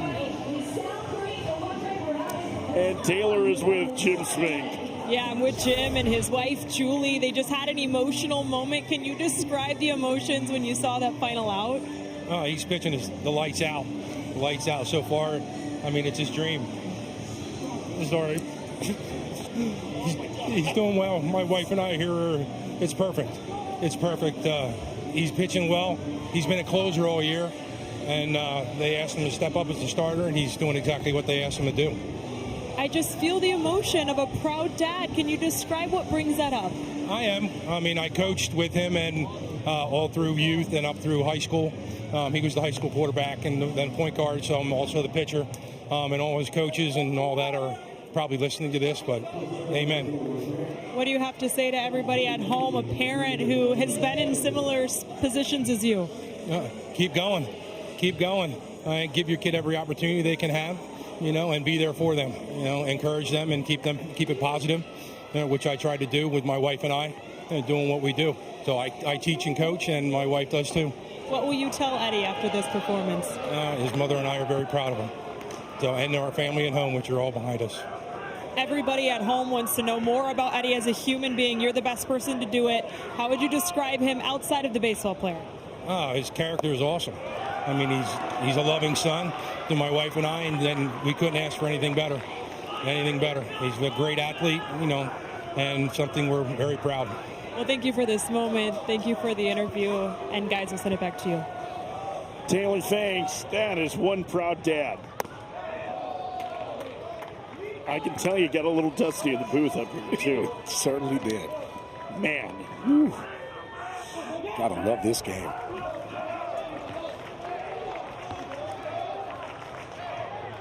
Lorenzo Carrier bounces one foul.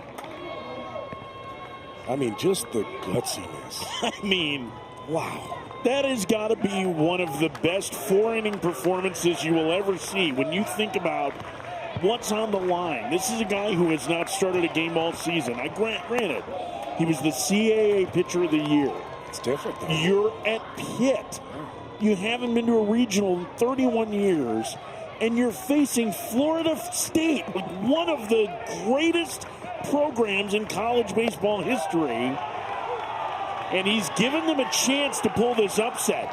I'll tell you what, though, as tough as Eddie Smink is, and he is incredibly tough, the guts that Wes Mendez has shown in this game has been incredible, too. He has not had an easy road. His defense has not been airtight behind him, and yet after the opposite field 3-run homer in the first to Fenderson, he's kept Pitt off the scoreboard, and he's giving Florida State a chance to win this game. That one in the air to left. Williams is going back. He's at the fence, and it's gone! Kai Wagner the other way! It's 5-1 Pitt.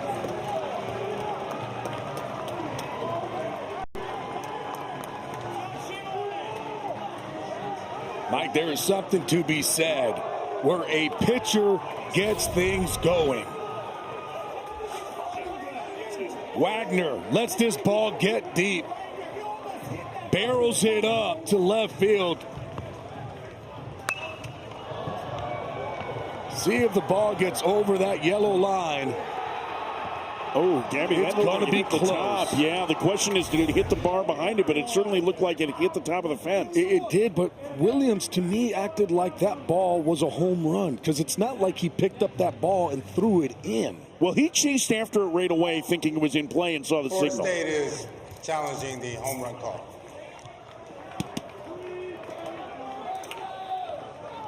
So Florida State has asked for a video review. Let's get a look here. Does it hit the railing? It bounces off the yellow line. The yellow line reminder is in play. If it hits the yellow line and then hits the fence, it's a home run. If it comes back into the field of play, which is what it looks like what happened, this might be a very good challenge for Florida State. It is, but it's going to be tough because does it hit the edge of the line or does it hit over the line, hit and come back? It doesn't look like to me. Remember, it's got to be 150%.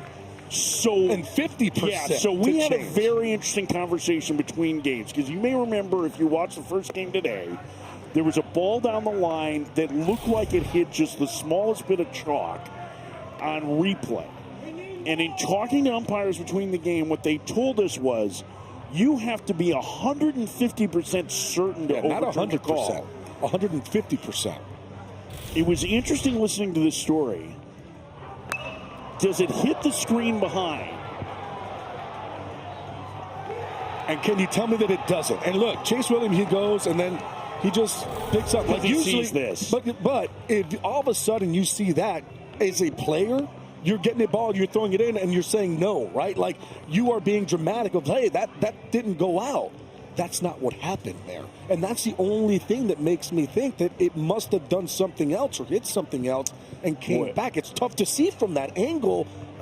For me, I don't see anything that's different. I think this is a great challenge by Florida State, but I think it's going to be unfulfilling. I think in the end, this call is going to stand. If we're sitting here going, maybe, then it is really tough to overturn it. And that's, again, that goes to the conversation we had between games. That's something we learned. Now let's find out. This is Linus Baker, our crew chief. He was the replay official in the first game today. After video review, the call of home. Yeah, call stands. His microphone cut out, but it is a home run, and it is a 4-run lead for Pitt. Kai Wagner. I mean, beautiful swing, letting that ball get deep. I mean, so pumped. And who else is pumped? Yeah, that's right. The man of the hour, Eddie Smink. And here's Trey Fenderson, who hit a 3-run home run in the first. Look at Fenderson's numbers. 2 for 2 today. Count 2-0. There's the home run dragon.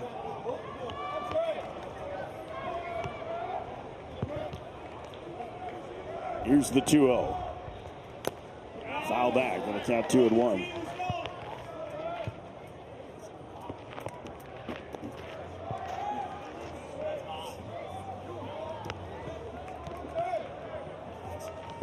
Two and one the count to Fenderson. 5-1 Pitt on the opposite field home run from Wagner. And that one laced foul, and there is action in the Florida State pen. Any contact that is made right now from Fenderson is just hard. He is not missing barely. He's had a great tournament.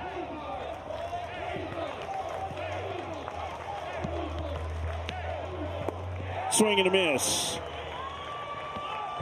Chasing that one out of the zone. 2 outs. Strikeout number 7 for Mendez. And it'll bring up Deerdorf. Carter Deerdorf will hit.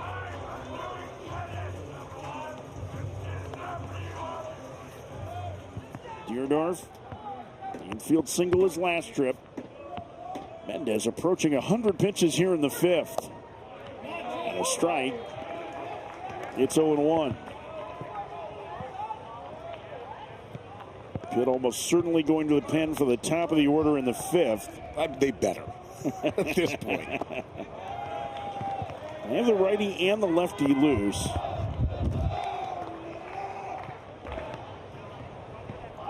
Chase Cribble getting loose. You may have noticed if you watched the first 2 games, Chase was a subject of ours with his tattoos.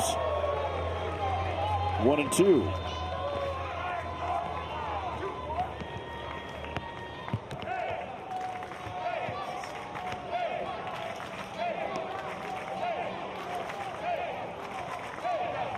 Swing and a miss. Deerdorf down on strikes, and strikeout number 8 for Mendez.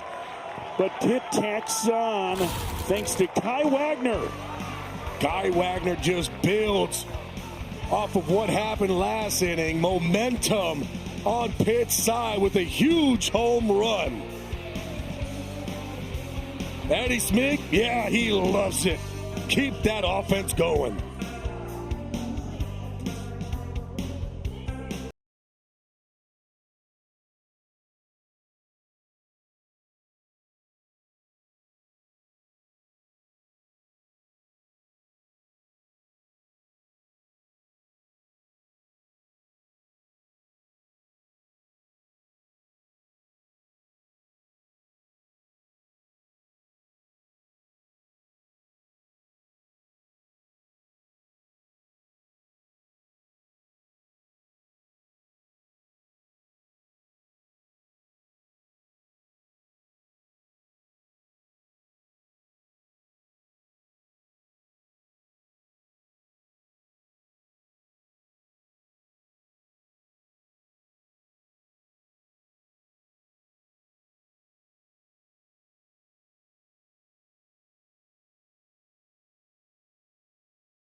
about the grittiest performance you could get for a Gritzburg pitcher tonight. Eddie Smink, the closer all year, 94 pitches, 22 more than he threw in any outing this year. And the last time he did that was on March 15th. So what, 2 months and a week ago against Stanford. And he's kept Pitt in this game. And the top of the lineup is now here for Florida State against Chase Cribble, making his third appearance of this tournament. First pitch to the lefty, misses low. It's 1-0. And for Cribble, just a bunch of sliders. Likes to throw that slider. Throws it about 46% of the time. He will throw a sinker off of that slider, but he's going to be predominantly slider heavy against this Florida State lineup. Transfer from Florida Gulf Coast. Stutzer skies one in the air. Nestler coming in, fighting the fog and raindrops, makes the catch for out number one.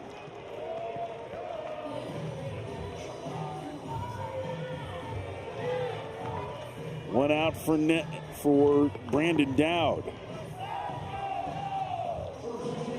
Here's the tattoo that Cribble has. Don't stink. Yeah, well, it doesn't say stink, Gabby. Well, I mean, I'm just saying. But here's the issue. Well, it says also lefty on there, which makes sense. Which makes a lot of sense. Upstairs.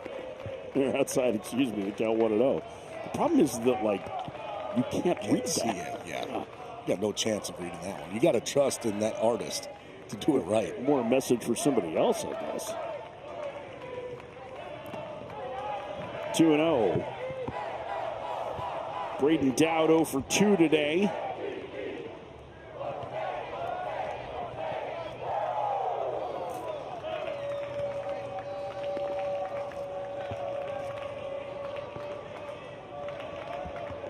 The Michigan native who played a terrific baseball program at Brother Rice waits. Takes a strike to the count, 2-1 from Cribble. Where Florida State swept Pitt in a regular season series at the beginning of May. And that really started to set Pitt down a path after they looked like they were in good shape for a regional. They struggled down the stretch in league play, including a series loss against Notre Dame the last weekend before the ACC tournament. It has likely taken them out of the at-large picture. Although, I will tell you that today, D1Baseball.com's new projections had Pitt in the next 4 out category, which would be somewhere in team 65 to 68. Means they're moving on up. I'm sorry, that would be team 69 to 72. That's where they are. Not first 4 out, next 4 out. Next. Strike in the count 3-2. But again, moving up. Making a case for themselves here in this tournament. They're in this, so you're saying there's a chance category. But they absolutely would have to win today and probably need to win tomorrow and still likely need to win this tournament to get in. 3-2 misses low, ball 4. Dowd reaches with 1 out in the 5th. So as Brody DeLamielleure steps into the batter's box, we have to tell you he was almost the king of the Zeta Tau Alpha sorority on campus back in October. Here's the deal. It is all for a good cause. So several guys around campus are nominated to hopefully be king, and all of the nominees then have to see how much money they can raise for breast cancer awareness. Unfortunately, he did not raise the most amount of money, but he was still one of the nominees. So he was the closest thing that this baseball team had to almost being a king of the Zeta Tau Alpha for sorority. What is it? Taylor, what kind of role does Almost King provide? Is that like third prince? Is this like the spare? Apparently you get free food at Zeta all year long. Rounder through the left side. DeLamielleure with a base hit, and there's 2 aboard. So apparently the girls contacted some guys from the baseball team and said, hey, we need a nominee.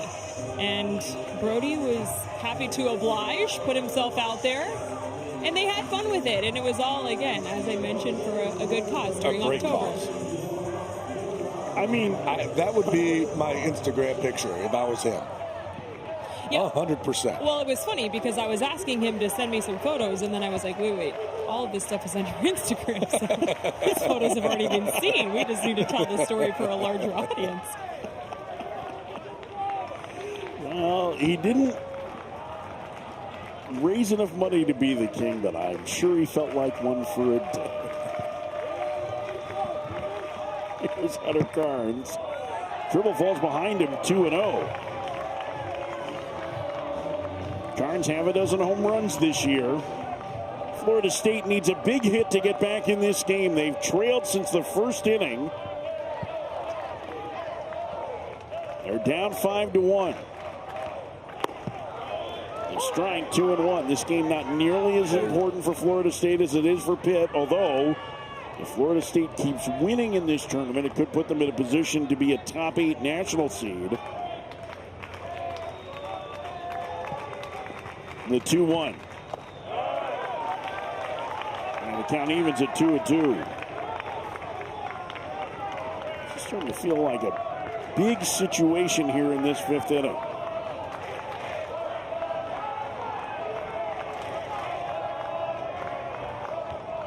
Dribbles 3-1.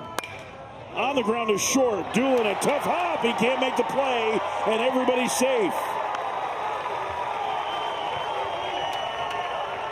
That ball was smashed, and Doolin just could not get the right hop. A potential double play ball instead loads the bases. And that's, Link Jarrett had talked about it earlier too, right? They couldn't really water the field. Now there has been some rain, but this ball is absolutely smashed. That's 108 miles an hour off the bat. That ball got onto him extremely quick. He tried to stay in front of it. Ball just came up last second, can't make the play. It looked like it may have hit the lip or hit a divot.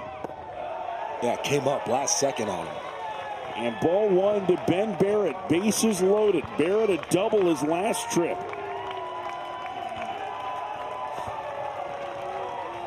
The first baseman waits. And he drives it to deep right field. And his first RBI of the season is a grand slam to tie the game.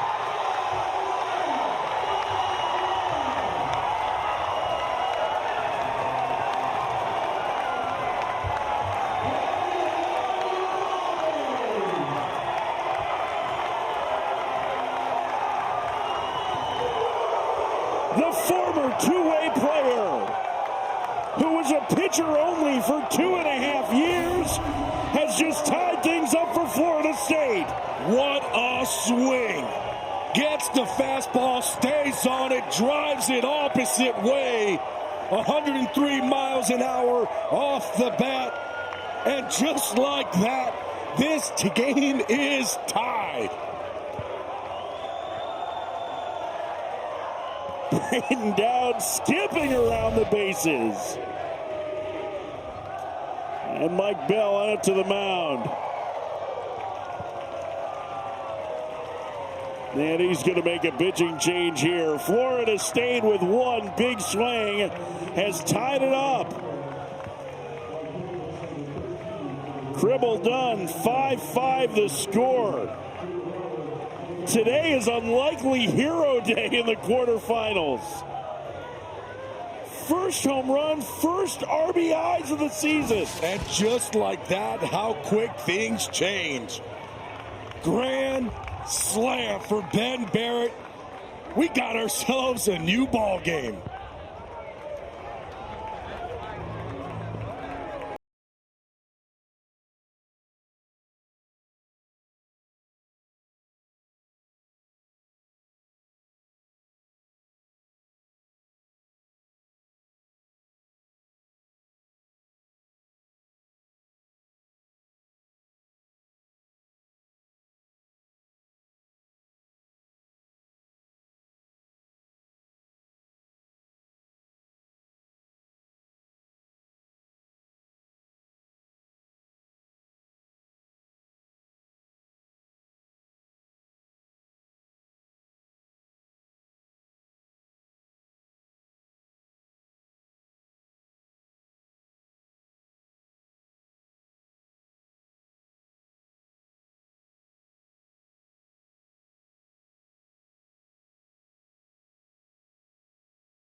Ben Barrett with his biggest swing of his Florida State career. The former pitcher only back to his two-way status in a game-tying opposite field grand slam here in the fifth.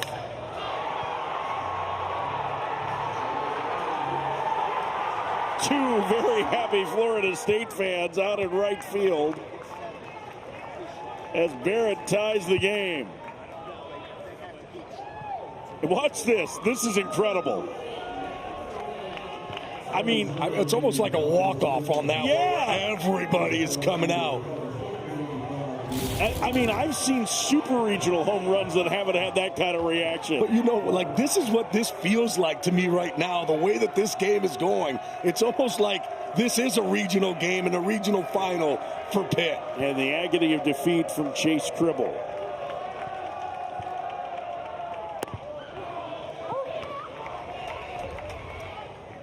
I talked to Ben Barrett about this transition back to hitting, and he said, to be honest, I've tried not to focus on my mechanics, but instead just trusting my athleticism. It's been different not being a pitcher out there, he said, but I actually think being a pitcher for these last 3 years has helped me as a hitter. He said, I used to swing at everything. I was super aggressive. He said, now my mindset is to step in the batter's box and hunt a certain location for a pitch I can do damage on. So he certainly got that location and he got that pitch on that home run, guys. Yeah, very good lesson learned, Taylor, because that was a nearly perfect swing, a grand slam to tie the game as Gabe Fraser pops it up.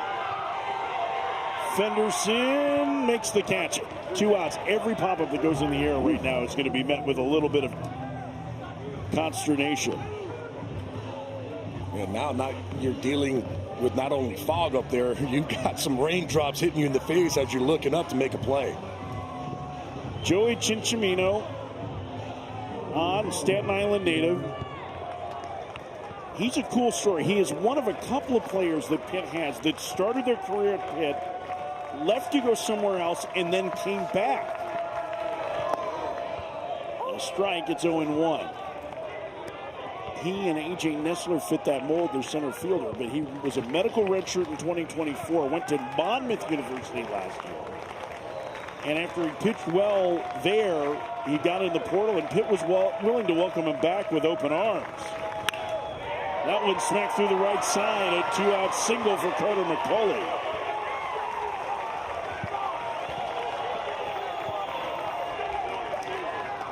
And the go-ahead run ahead, and there's Chase Cribble, the opposite of we saw in the Florida State dugout, the pitcher who retired, the first man that he faced, then walked single, and a tough error as hard as that ball was hit on Doolin. It was a potential double play, and a ball that was smashed.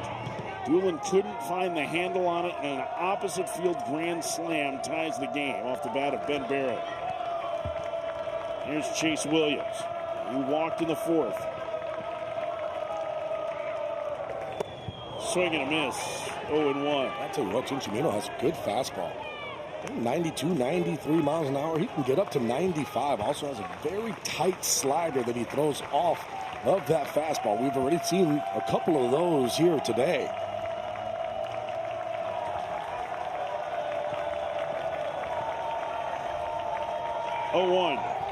Runner goes, the pitch, the throw, the slide. He's out. Pisacreta guns down McCauley to end the inning. Oh, what a nice throw by Pisacreta. Gets his body in position and delivers a very nice throw over to second for the tag out.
This Mendez line isn't going to look great. It was the most runs he's allowed this season, but overall, the ACC Pitcher of the Year kept his team in the game.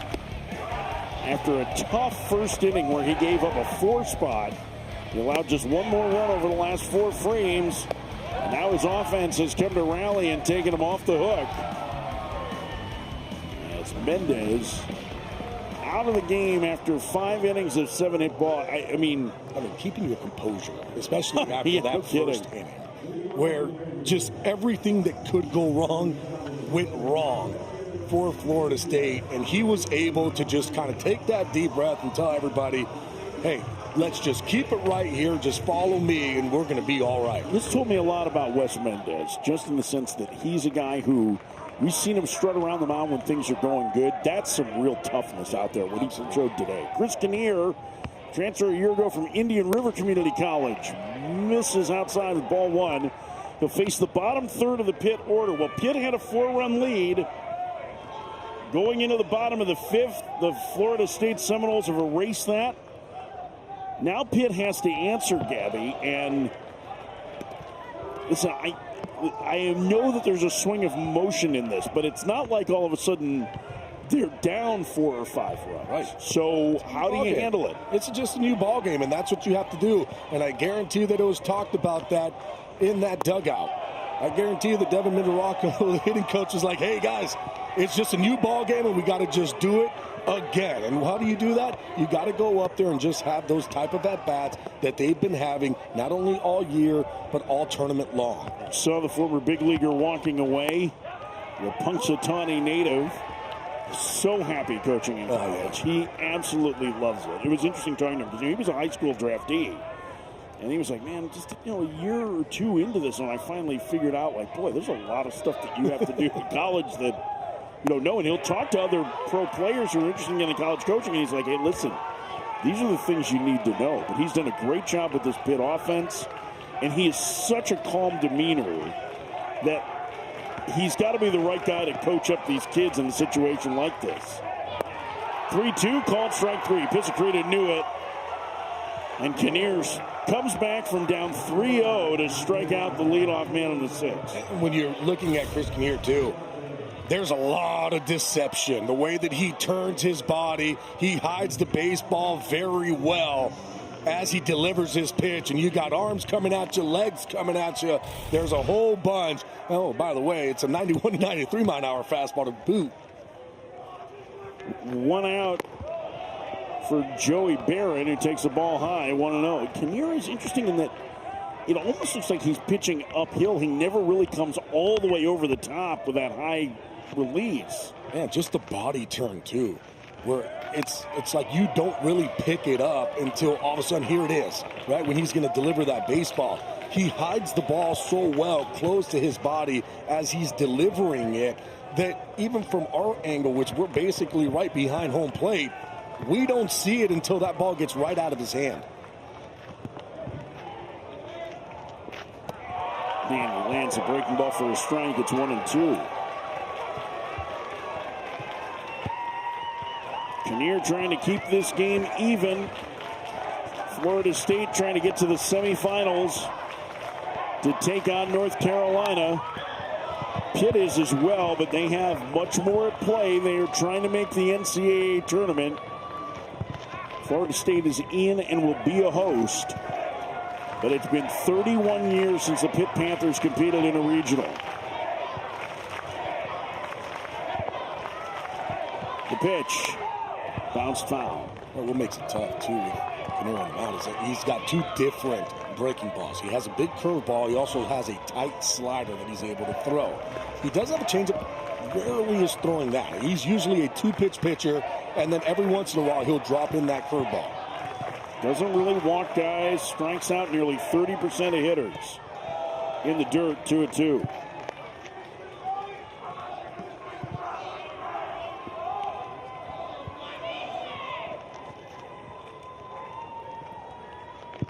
Five game, top of the 6th. Ben Barrett's opposite field grand slam, tying things in the 5th for Florida State.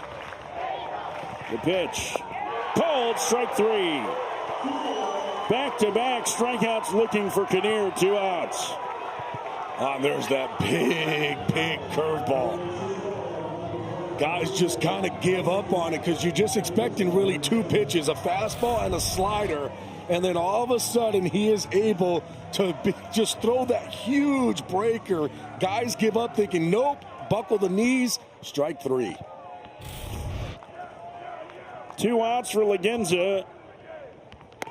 The freshman takes high, 1-0. On base twice, a single and a double. The double fog-aided. As the rain continues to come down in Charlotte. Lagenza with a home run in Pitt's first game against Louisville takes inside. It's 2-0.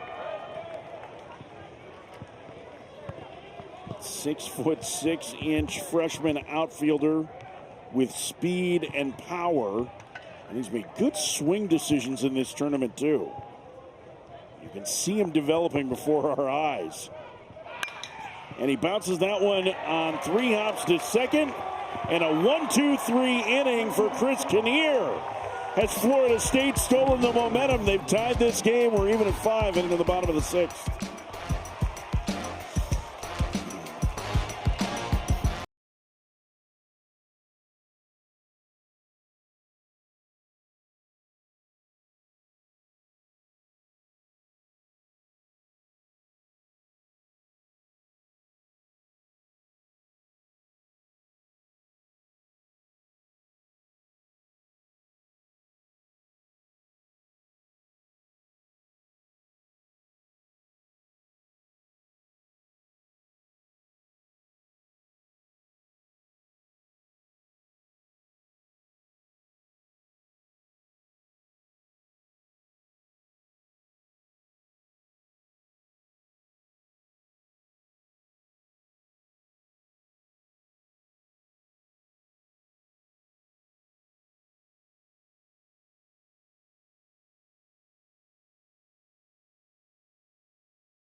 Omaha, Nebraska, the epicenter of college baseball.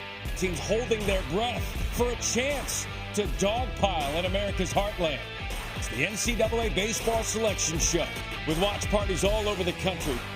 Let the road to Omaha begin.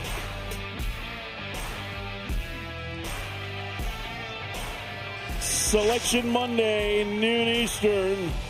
ESPN, Matt Schick, Mike Rooney, Kyle Peterson, Chris Burke. They will get you the field of 64. We know Florida State will get an at-large at the very least.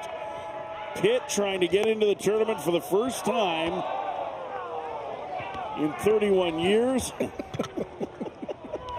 Hey, put it back on. Hang on a second. You gotta clean it out first. Gotta make sure you get all the water out of there. We'll get a leg up on the competition.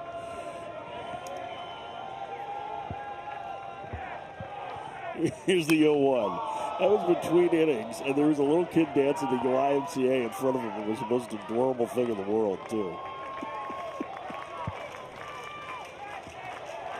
0-2 the count to Chase Williams. This is exactly the kind of guy that Florida State would love to get on to start this inning. Williams, a burner. And he can wreak havoc. Here's the 0-2.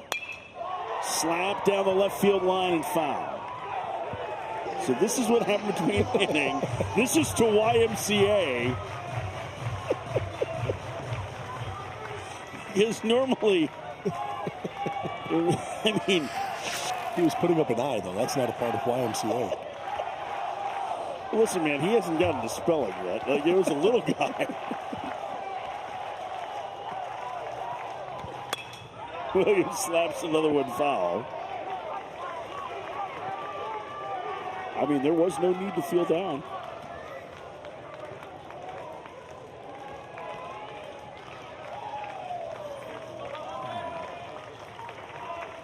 dancing in the rain. You can see the raindrops have started to pick up more significantly here over the last half inning. Already have had a delay to start this game, and now we've had a whale of a ball game. Chase Williams in front of the plate. Pisacreta throws him out. One out. Play. Very nice play there by Pisacreta. Here's the thing that you have to understand. It's been raining. And what happens with rain when it gets onto that grass, well, it's going to be wet when you pick it up. So you really have to do a good job of making sure that you pick it up, secure it, and get that ball over. Very nice play. Cal Fisher's 0 for 2. There you see the raindrops. Well, at least they're not falling in our head. Well, no crying's not for me. No. Cal Fisher swings and misses the first pitch. It's 0-1.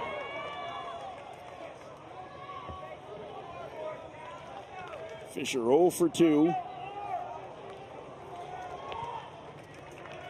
Fisher's been a key member of this team for the last 3 years. But again, the offensive numbers down this season.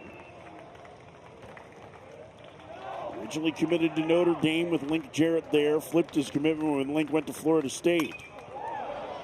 And he fouls it out of play. And the count 0-2. I know I've told this before, but he was a great high school basketball player in Wisconsin. He is the Deerfield Demons' all-time leading scorer in basketball. Go Demons. Go Demons. The Deerfield Demons. The 0-2. We got a hanger there and fouled it back. Ooh, just saw Pisacreta just kind of being like, let's go. Chicharito firing strikes to this point.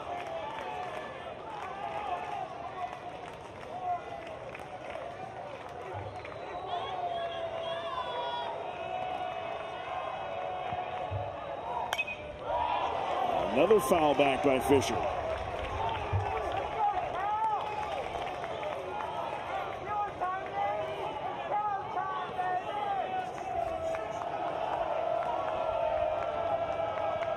Nine pitches in this inning so far for Chinchimino. All of them have been strikes.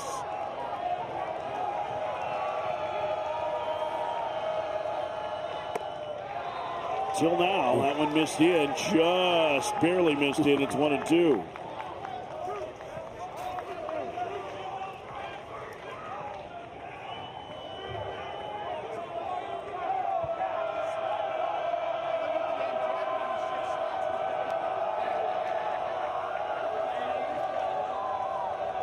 The 1-2.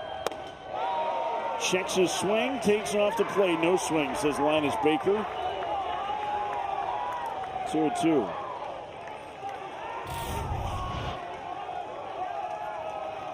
And Linus Baker, he's correct as usual.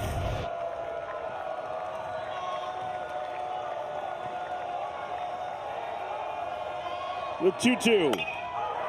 In the air, shallow left center. That one's going to fall in front of Leyenza for a base hit.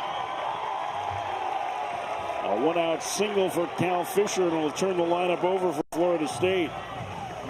Boy, that was a good battle there. Seventh pitch of the at-bat, he dumps into left field. Chicharito is throwing the ball extremely well right now. It's got some good movement on all of these pitches. That ball, it really does jam Cal Fisher. Couldn't have made a better pitch there. Nothing you can do as a pitcher. That ball just lands in no man's land in left field. David Leslie, who was outstanding out of the bullpen and threw more than 100 pitches in game one for Pitt on Tuesday night, is beginning to get loose. He was their Friday starter to begin the year. The Division III transfer, who's been a key relief arm now, starting to loosen here in the sixth. You wonder how much he has in the tank. And every single one of these guys, Mike Bell is going to be like, it's as far as they can possibly go and tell me how far they can go. Stutzer bunts. It's a good one and no play as Wagner can't make the bare hand grab, and there's two aboard with one out. Well, I think of John Stutzer for his power, the freshman, but That was a really good decision. Stutzer just smart too, right? You got rain. There's going to be a wet grass. You know that. Where's that third baseman playing?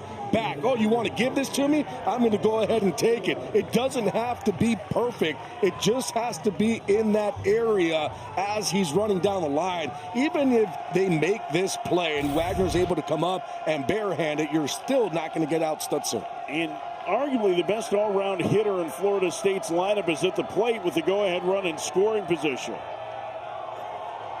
Fisher from second. Stutzer from first. First pitch to Dowd outside of ball, 1-0.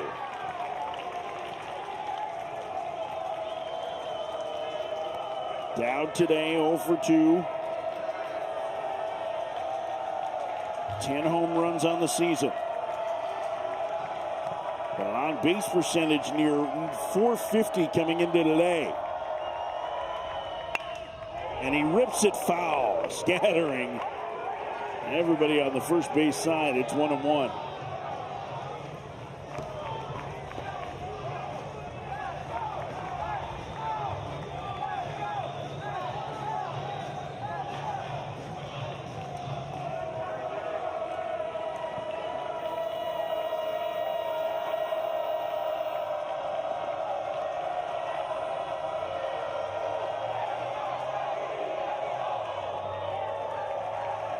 The pitch. Bouncer to the right side. Gloved by the first baseman. Dudor with the backflip. And a good little option play there to get the out at first. 2 gone.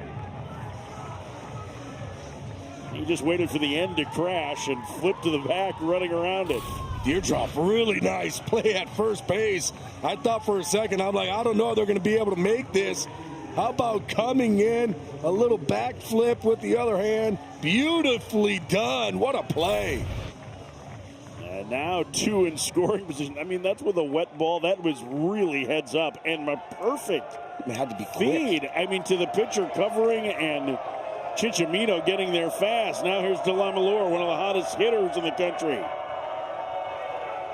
First pitch, he takes a strike on the outside corner. It's 0-1. I'm going to tell you right now, too, you do have a base open at this point, and DeLamalure has been hitting the ball extremely well. So it's not like you have to go after him and attack. You can try to live off the edges and see if he wants to chase. The sophomore waits. And tied up with a fastball running in under his hands. It's 0-2.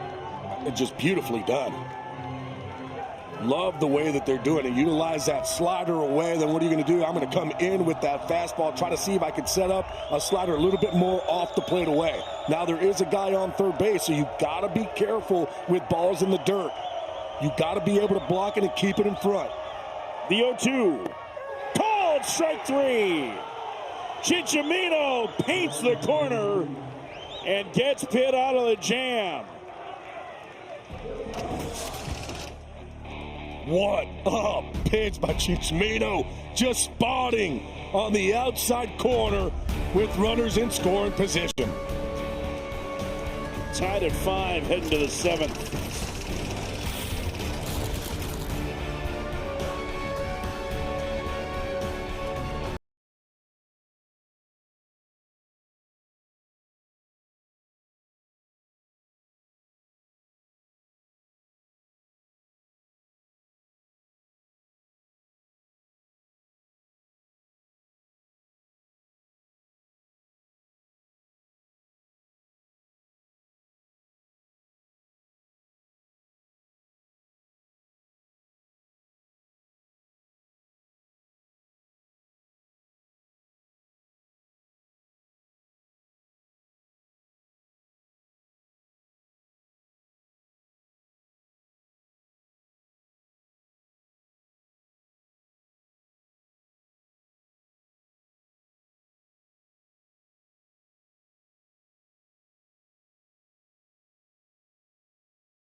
Pitt and their offense has been the most selective in the country. And through the first 2 games of this baseball championship, 20 walks today, Florida State has walked just 1 Pitt hitter. And in talking to Pitt's coaches before the game, they were well aware that they were going to have to swing at strikes. They got 4 in the first. They've had 1 run since then.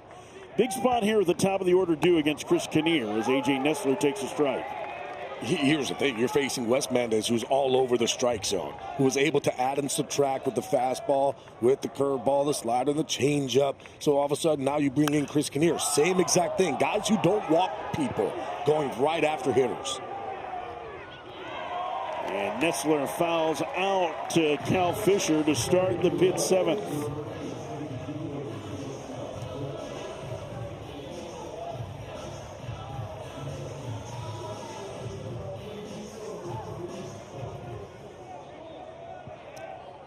Caden Doolin, an infield single in the first. He's 1 for 3. Also hit into a double play to end the second.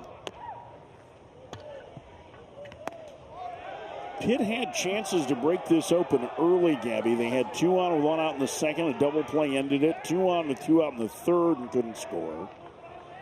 A man at second, 1 out in the fourth. They really have not been able to get the big hit to break this open. Remember, they led 4-0 going to the end of the first. You have to give credit, too, to the Florida State pitching staff. Wes Mendez is not an easy guy to face in any situation that you're in. He's going to attack the zone. And you kind of look at the thought process of Link Jarrett, too, right? You're going to bring in guys who are strike throwers. Everybody knows. And now, all of a sudden, Pitt has that reputation of, if you don't throw it in the strike zone, they're not going to be swinging out of it. So, hey, got to get guys up there who are just filling up to the strikes. And look, not close to the strike zone. What are they going to do? They're going to take it. They're going to take their walk and get to first. Well, that puts the go-ahead run aboard. Wes Mendez battled through his 5 innings for Florida State. And now Lorenzo Carrier, the first-team All-ACC outfielder, who is 2 for 11 in the tournament with 9 strikeouts. Had a 3-run double in the opener. But the best hitter for Pitt this year takes the ball low. It's 1-0. Yeah, but he's got the potential with one swing of the bat to change the game. 20 home runs on the season for the transfer from Miami. And it's 2-0. It gets away, and hustling to second is Doolin. The throw not in time, and he came off the bag. He's out. He reached his hand up to put it back on the base, and McCulley tagged him for the second out. I'm looking down to see if Mike Bell is going to want to challenge this one. Foot comes up, tag. Yeah, he was off the base. Wow. His hand got tangled with the arm of McCulley. Yeah, it's a hard slide, hits the edge of the base, but you can see there the foot comes off as the tag is still applied. Pitt is going to challenge, but this feels like it's going to be confirmed, Gavin. Yeah, but it's a good challenge in this situation. You know, you got to take maybe a chance and hope that maybe that glove came off. Unfortunately for Pitt, it did not. Remember, in college baseball, if you generally watch MLB, you have to make the decision immediately. You don't get a look at a replay. You have to decide immediately. And so that's where this came from, but he's out 2 different times. There. It was like 3 times, and that glove just stayed on. Fortunately for Pitt, it only counts as 1 out. There's an out. There's the out. There's the out. Back, that one's the out. So there's just a whole bunch of gloves staying on.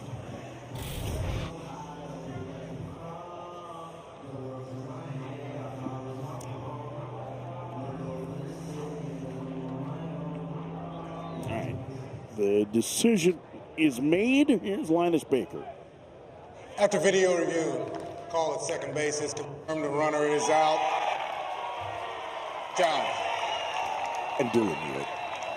Yeah, he knew. And as soon as it happened, there was usually in those plays, you're looking at your coach and you're telling him, hey, let's check. There was none of that. It was, I was off. Let me get off the bases and let's go. You get 2 challenges, right? You're getting to the end of the game. You might as well use one if you're hit. It's not a bad challenge at all. And with a 2-0 count here, Micah Posey going to the mound, the pitching coach for Florida State, to talk to Kinnear. Now, he's missed on 6 straight, but this feels like a dangerous pitch to a power hitter. This is a situation here where Lorenzo Carrier, he's 2 for 11 with 9 strikeouts. So it's basically when he touches the ball and puts it in play, it's going to be a hit. But you also look up and say, hey, for the season, that's 20 home runs at the plate right now. If you make a mistake and you just think that you want to groove one to get a strike, this ball can end up over the fence and very, very far. So if you are going to try to throw a strike, you're going to have to execute this pitch. This is just not a get-me-over fastball. So do you think he goes to the breaking ball? That's a pitch that he can't throw, but you better not hang it because that ball can go a long, long way.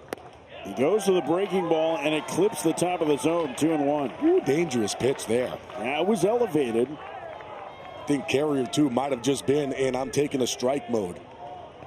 2-1. 5-5 game, top of the 7th. And he hammers that one to center field, a base hit. Well, he went back to the breaker, and it had all of the plate, and Carrier blistered it to center. And boy, the caught stealing is now huge in this inning. That's a curveball, and it was right down the middle. Carrier does a really nice job of staying on that and driving it right back up the box. How about 112 miles an hour off the bat? Kai Wagner, an opposite field homer his last trip. Are you looking first pitch curveball here? I mean, that's the pitch that he's throwing for a strike right now. But, yeah, I mean, I was going to be looking for fastball because you have to. I would rather sit fastball and just move the field around, right? I'm going to look fastball, maybe look, just like to hit the home run. You want to look that way to left center field. And then all of a sudden, if that does pop and hang, you can still get that bat hit out in front and hit it out. Down low, 1-1. Wagner was honorable mention All Summit League a year ago. His entire family, it feels like, 2 brothers and dad, played baseball at Northern Colorado. That's where he transferred from. Fouled away.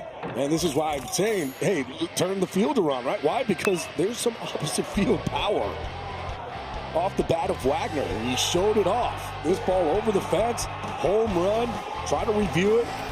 Call stands on the field. So there is a lot of power there. So you can turn the field around and say, hey, I've got the power to the left side, so I'm going to go ahead and let that ball travel. Outside, 2-2. This Pitt offense has been very quiet outside of that home run since the first inning.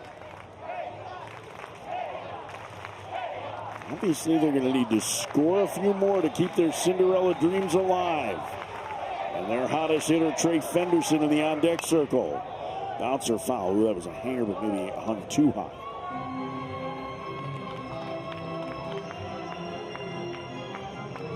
2-2. Carrier runs pretty well. He's 6 for 6 in stolen base attempts this year. He's got the lead from first. And good job by Wagner to fight it off. Wow. That was your D-hack there. Just getting a little piece of it. That's the, I better swing. This is going to be a strike. Oh, okay. Let's just foul that one off. Let's get another pitch. Yeah. I've had those moments before. Oh, boy. God, I just fouled that one off. Well, a deep breath from Wagner. I think that everybody in the ballpark feels that. Upstairs, 3-2, and now Carrier will be on the move with 2 outs. Not insignificant because Carrier runs very well. Again, something deep in the outfield gap might be able to score him. And the center fielder, Dowd, is pretty shallow. The 3-2. Wagner swings and drives one deep to right field. That one is back. Stutzer leads and he's got it. He's got it in front of the scoreboard for out number 3. Kai Wagner just missed, and Stutzer saved with it. And we stay tied here at the stretch. What a ball game tonight. Pitt and Florida State tied at 5.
Kai Wagner already homered once. He came very close again to an extra base hit. It's John Stetzer keeping this a 5-5 game. Yeah. Wow. Oh, man, the freshman with a fine running grab to end the top of the 7th. Pitt and Florida State tied at 5. David Leslie. 6 1/3 innings against Louisville out of the bullpen in game 1. The opener for Pitt in their win. He punched out 9. He opened the year as their Friday starter. And now, on just 2 days rest, he has to deal with 4, 5, and 6 on the Florida State order. First pitch from Leslie. Breaking ball misses 1-0. He was dominant against a really good Louisville lineup. Leslie, just a really good fastball, likes to throw it to the top of the zone, and then he plays off of that with a big breaker. We've already seen 2 of those. Division III All-American a year ago at Grove City. The question is, how much does he have in the tank? It's going to be one of the big questions. Carnes fouls it away. It's 1-2. Ben Barrett is in the on-deck circle. His opposite field grand slam in the 5th inning tied this game.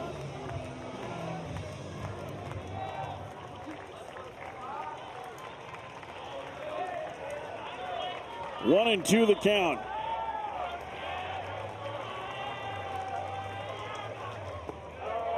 And the count evens, 2-2.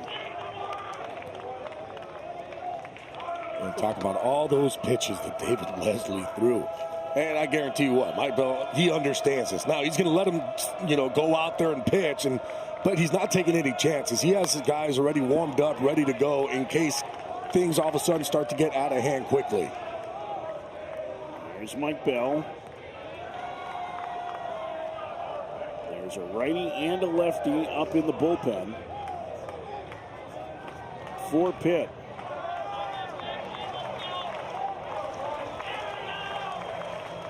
See the two standing around, and that one dribbled up along third and foul by Carnes.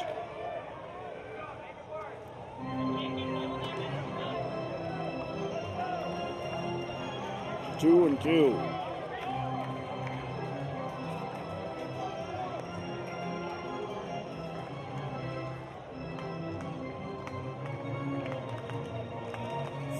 Five game, bottom of the 7th, winner to the semis. More than that at stake for Pitt.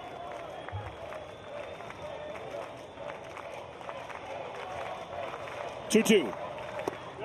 And the count full now to Carnes, the leadoff man in the Florida State 7th. Well, I thought David Leslie there was going to take a book out of Eddie Smink and throw that elevated fastball top of the zone.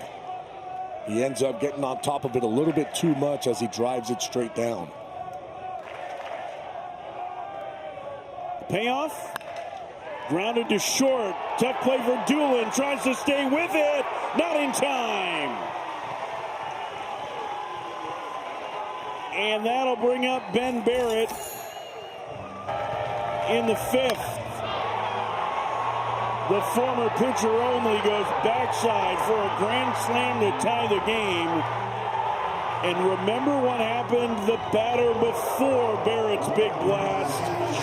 A hard hit ground ball by Carnes that Caleb Doolin couldn't come up with. A potential double play ball. And now Carnes is aboard as the tying run with nobody out in the 7th. Second error of the game on Doolin. First pitch to Barrett. A big breaking ball strike. It's 0-1. And this ball well struck, too. And Doolin just can't come up with it. Tries to one-hand it. Ball hits him off the heel. Gets it quickly and throws it over. But Carnes just too fast getting down the line. Down low, it's 1-1. Pitt has not trailed at all in this tournament.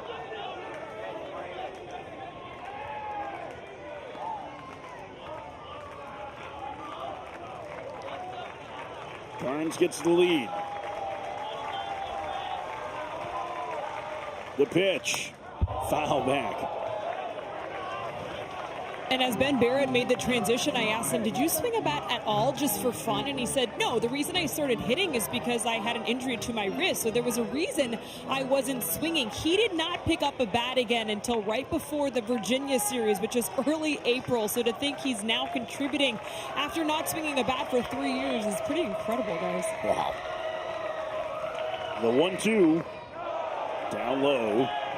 2 balls and 2 strikes. They're pretty good at bats, too. Very good at bats. You got to remember, too. I feel like he's just going to get a dose of curveballs. Every single fastball that gets thrown to him, he absolutely rakes. And here's the other thing, too. David Leslie gets a lot of ground balls off that curveball. 2-2. Called strike 3. Locked him up with the breaking ball for out number 1. I talked about it, going to get a lot of curveballs, and here it is. Curveball around the outside corner. Ben Barrett strikes out looking. Huge pitch.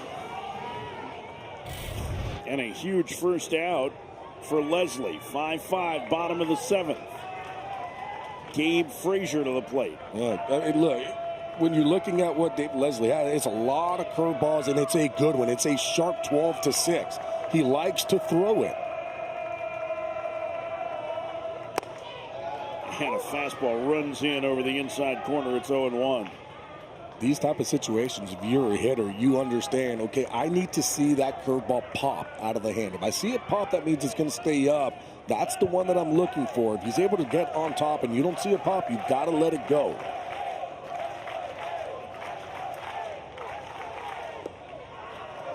That was an off-speed offering in the dirt, and the count 1-1.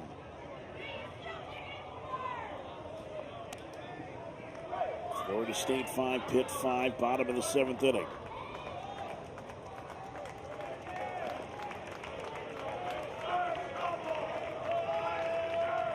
We have been treated to a wonderful ball game tonight. Unbelievably intense. Perfect in its imperfection. Throw to first, just getting back is Carnes.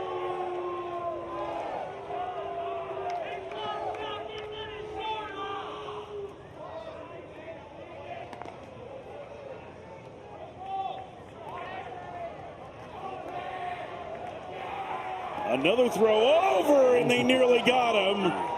Boy, the way Deerdorf reacted, he wanted to try and look at it. Well, you got to be quick back to first here. Leslie, very quick with his feet, and that was close. Boy, they may have wanted to take a look. In fact, one of the guys guarding the bullpen area reached up right away. That tag on his side, not in time. Yeah, but remember, too, that Mike Bell has already lost That's true. challenge. So he only has one left. And do you want to use it on something that's going to be that close? You got to be sure. You might want to hold on to one just in case you get into a situation where you really need to use it. The 1-1. Frazier squares to bunt, and it hit him. It hit his hand, he said, and he's going to get first base. And Leslie's like, come on, you didn't call it right away. Kind of looked at Taras Godek like, what happened? Now, did it hit him? Did it hit his bat? Well, that's a good question. It might have hit his hand, and it looked like that ball was running in on him as he was having that bunt out there. It did look like he was pulling it back. Well, Mike Bell's trying to say he swung at the pitch. He was bringing it back. Yep. Yeah, it got him. I mean, Frazier reacted right away like it clipped his fingers. I mean, and now he's going to use the challenge on this. I think they're going to get the umpires together at least. Can it be a umpire challenge himself? I mean, he is definitely pulling it back. So he's pulling it back. Now, does it hit him? Pittsburgh is challenging. It does hit direction. So you can see it hit and change direction. Boy, this is going to be, I mean, right after, Gabby, you said, hey, do you want to save your challenge for a bigger spot? Boy, it looked like there was a real case to be made on that pickoff play at first, that was the right time to use it if you're going to use it there. Yeah, but you see that ball as it's coming in. You do see it change direction. That is one of the things that the umpires will look at.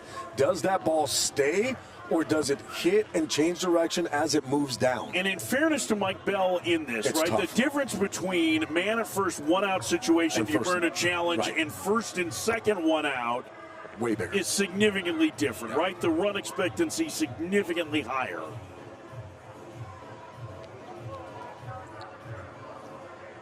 We're going to try and take one more look at this. Just look at the ball change direction as it hits the hand. You'll see it where it starts, and then you'll see it go downward. Right there, and then all of a sudden it goes straight down. Frazier didn't react like a guy who was trying to sell it. He reacted like a guy who got hit on the knuckle with a baseball. And I think that was, to me, that was After video review, the hit by pitch is confirmed. Pittsburgh is out of challenges. And now if you're Mike Bell, you just have to hope that there isn't a situation that leaves you out of the dance.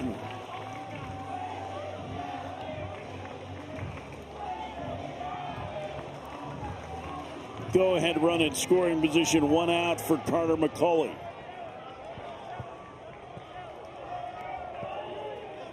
McCulley singled and walked in 3 trips.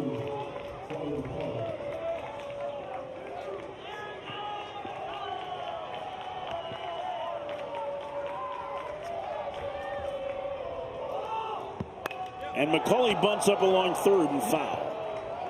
Third baseman playing back, bunted just a little too hard.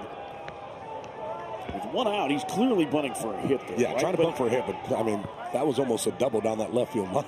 Bunting that ball extremely hard. You want to deaden that ball. I was actually looking for Wagner to just almost stay at third and just collect the ball.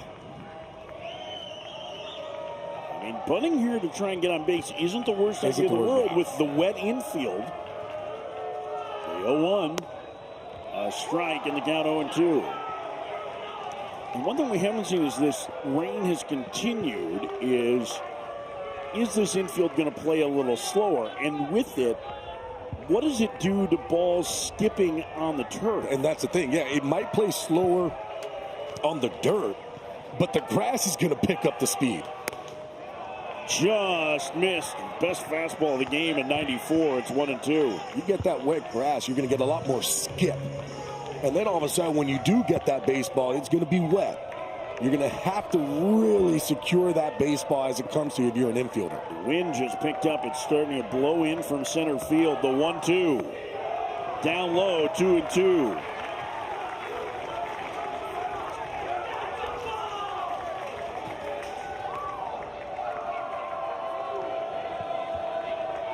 Two and two the count.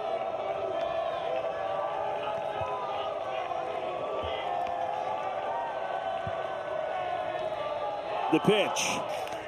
Fouled away. Got a piece of Pisacreta.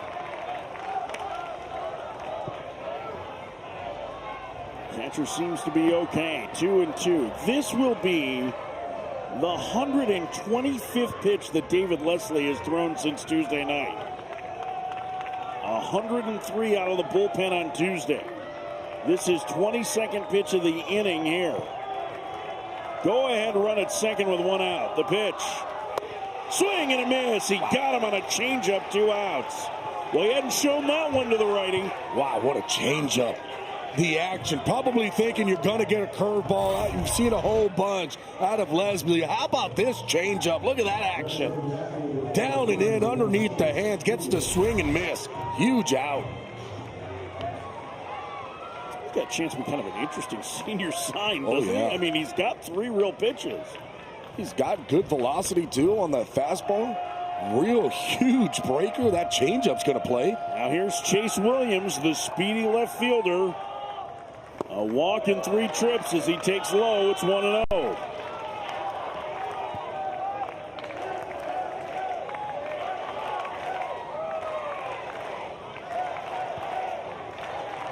Go ahead, run at second. Carnes, the catcher, gets the lead. The 1-0. Ooh, floated that one in. Oh, and Williams wanted it. Oh, man. Oh, Williams was thinking to himself, I can't believe I didn't swing at that one. Got a fastball. It was elevated, but for a guy like Williams that likes to go the opposite way, there's a lot of room. Just stay inside the ball and shoot it the opposite way. The 1-1, swing and a miss, and a changeup. It's 1-2. But you love the emotions that Williams plays with. He cares about everything. He wants to be perfect. You just hope it doesn't, if you're Florida State, take him out of at bats. Yeah. 1 ball and 2 strikes. 2 outs. Go ahead, run in scoring position. The pitch. Down low. Laid off that changeup. Great adjustment. Curveball. It's 2-2. This is a huge curveball. Where it starts to where it finishes. Ooh. I tell you what, if this Creed is able to get underneath that ball and keep it in the strike zone, he might get it called. 2-2. Down low. Went to the change that time, and Williams saw it well. And now with 2 outs, the runners will be on the go. Carnes at second. Frazier at first. 5-5 game, last of the 7th. Williams back in the lineup after an oblique injury. A chance to give Florida State the lead. Ball 4 inside, and the bases are loaded. Well, that emotion did not take him out of the at-bat. 2 great takes by Williams to get the count full before drawing the free pass. Oh, what an at-bat by Chase Williams. You just finished talking about it. He's been out of the lineup because of the oblique meeting. He hasn't really been seeing live pitching. It's not easy to go out there without it. But, boy, he had a heck of an at-bat there. And, boy, would this be a big moment for Cal Fisher. A hit tonight. It has been a rough offensive year for the third baseman who takes a strike. It's 0-1. Yeah, Cal Fisher looking back, shaking his head, realizing, okay, now I know where that curveball has to start. And that's the one starting point for a hitter. Where does that curveball? I need to see it out of the hand. Okay, that's where it needs to start for me to be able to swing. The 0-1. Curveball fouled off to the right, now to play. And you could tell he saw it right out of the hand. That's where it needs to start. I saw it. Good swing off, just hits it foul. 0-2 the count to Fisher. Bases loaded, 2 outs in the 7th. I don't think you got to go with the 4-seam fastball, but you want it to be up, out of the zone. 0-2. Foul back. He did go to the fastball. It was just at the top of the zone, and Fisher fought it off. You want it to be just a little bit higher. You don't want it to catch the strike zone. You want it to be above the strike zone. Fisher, though, a good job of fouling it. Now, you can do 2 pitches. You can go still up a little bit more, climbing that ladder. But for me, got to come back with that breaking ball. The 0-2. He missed away. More like a slider than a Like a curveball. slurve. Yeah, he just got around it. That's all it was. He wanted to throw it, just got a little bit around it. Try to throw it too hard is what it looked like to me in that situation. Don't have to try to throw it too hard. You have a great one. You know where your release needs to be. More than 30 pitches in the inning for Leslie now. Here comes the 1-2. Just missed. 2-2. I think Fisher thought for a second that this was going to get called. Top of the strike zone. You could see him go down, going, no, don't call it. Good call by Travis Kodak. It was above the zone. 2-2 the count. Swinging a pop-up. Into right. Carrier towards the line. He's got it. And Leslie pitches out of the bases-loaded jam. Florida State's left 10. And a fist bump from Leslie. Let's go. We got a good one.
Night in Charlotte. Terrific ball game. Pitt and Florida State tied at 5. Winner to the semifinals. Florida State, we know, is going to host. They're still playing for a top 8 seed. Pitt trying to get to the NCAA tournament for the first time in 31 years. They most likely need to win this tournament to do it. There's Trey Fenderson. His 3-run homer was part of a 4-run first inning for Pitt. His 3rd multi-run homer of this tournament. Oh, and by the way, it's off Wes Mendez. He's only given up 4 home runs this season. And Trey Fenderson says, I don't care about that one. I'm taking you opposite way for a 3-run shot. 5 runs scored off the ACC Pitcher of the Year, including a pair of homers for Pitt's offense. And Trey Fenderson have a tournament. The hottest hitter for Pitt will lead things off. The best, too, is as he was coming home after that home run, you heard his teammates telling him, how about that MVP? Look, he's putting up those numbers. Whether they reach the semis or not, you might have to consider him for it. Ooh. 11 runs driven in. The tournament record is 13. That was set in 1985. But a player in a school that isn't even in the conference anymore.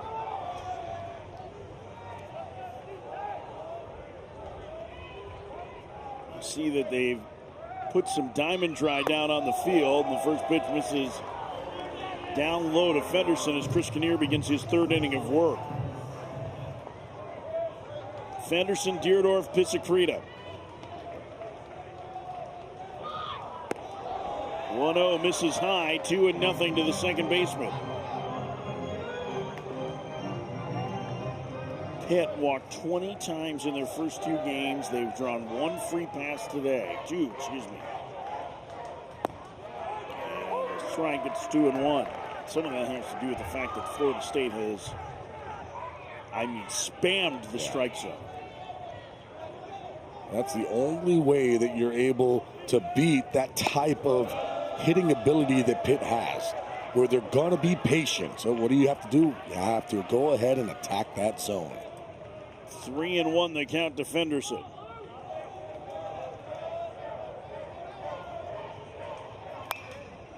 And he fouls it away. The count is full.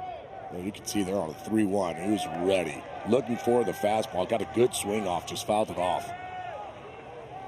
There you see it. Double-digit strikeouts in each game. It's a lot different when you walk 20 times or you strike out 25, but only 2 free passes today. And Fenderson chased a pitch off the plate for out number 1. Taylor, what do you have on the field conditions as the rain picks up? So I just talked to the Heads groundkeeper, Matt Parrott, and he told me it's actually not as slick as you think it would. So they've been using conditioner in between innings to try to absorb some of the water that is on the field. But he said, to be honest, we've seen way worse. This is not as bad as you would think. All right. Well, it's good to know that conditioner isn't just for keeping my hair luscious. First pitch is a strike. Gabby, how's your conditioner? You know I'm bald. You have a beard. You're supposed to condition your beard? Well, there's some guys that do. Oh, no, I don't. I mean, I'm not one of them. I prefer the all-in-one. Very...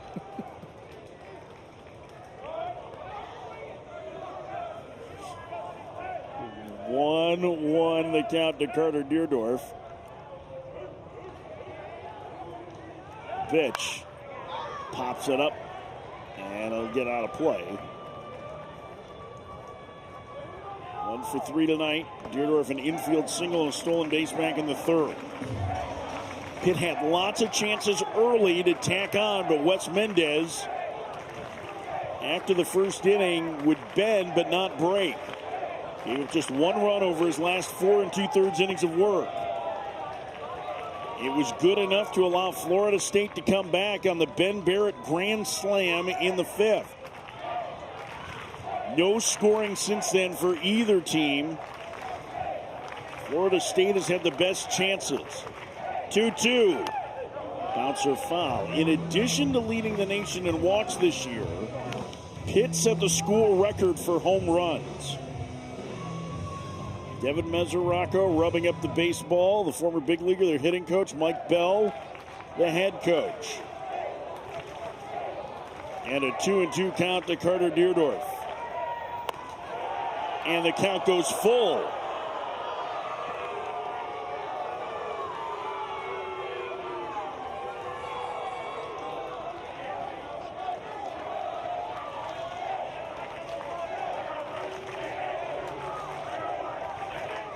Three-two. Ball 4, just the 3rd walk of the night drawn by Pitt batters. And it puts the go-ahead run aboard with 1 out for Sebastian Pisacreta.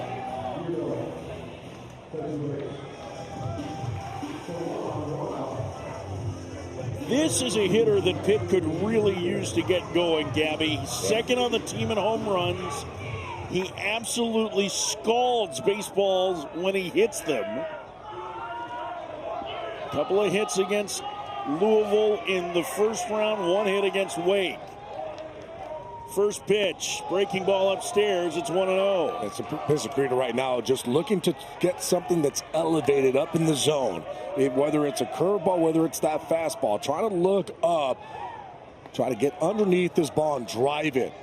14 home runs on the season, a lot of power in that bat. 2-0. Can't land a couple of breaking balls, and now a big pitch coming. Yeah, right now, if you're Pisacreta, you're basically saying, okay, I'm going to really bring my zone in close and tight. I'm looking for one pitch, either the fastball or the breaking ball, whichever one it is that you really feel in your gut you're going to get that you can do the most damage with. Some guys are breaking ball hitters. Some guys are fastball hitters. So you're looking for your pitch in your zone, and you're looking to do damage. Coming up after the game, Danny Graves, Tyler Wilson, Jason Sells going to break this one down. Danny's talking pitch selection right now while Tyler actually studies. Danny's talking pitch selection about a different game, I think. But They will be ready to go afterwards to give you all of the analysis from a great day of baseball today. The 2-0. A strike. It's 2-1. That's not what you're looking for. That's a painted pitch down and away. Not going to be able to do a lot of damage with that one. Still, you're looking for something that's elevated. What you're looking for really is that breaking ball to just hang. Swing and a miss. Elevated fastball there, and his eyes got a little big on it. You know what? I don't mind that. If you're a hitter and that's where you're looking, I'm looking for something that's up. Why? Because I want to look for that breaking ball to start up. So you're going to end up swinging and missing at some of these fastballs that are up in the zone. The 2-2. Swing and a miss. Kinnear strikes out. Pisacreta, 2 outs. This is just Kinnear saying, here's my fastball. Try to hit it. Top of the zone. Pisacreta can't come up with it. 2 outs for Joey Barron. 0 for 3 today, the number 8 hitter for Pitt. And he swings and pops it foul and out of play. It's 0-1. Now, if Barron can reach, it at least clears the 9 spot in this inning.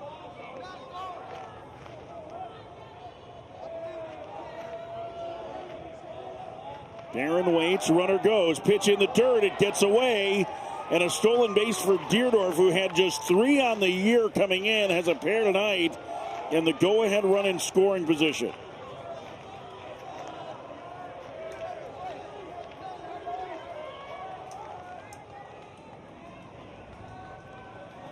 Mike Bell anxiously watching his team. 1-1. A strike, it's 1-2.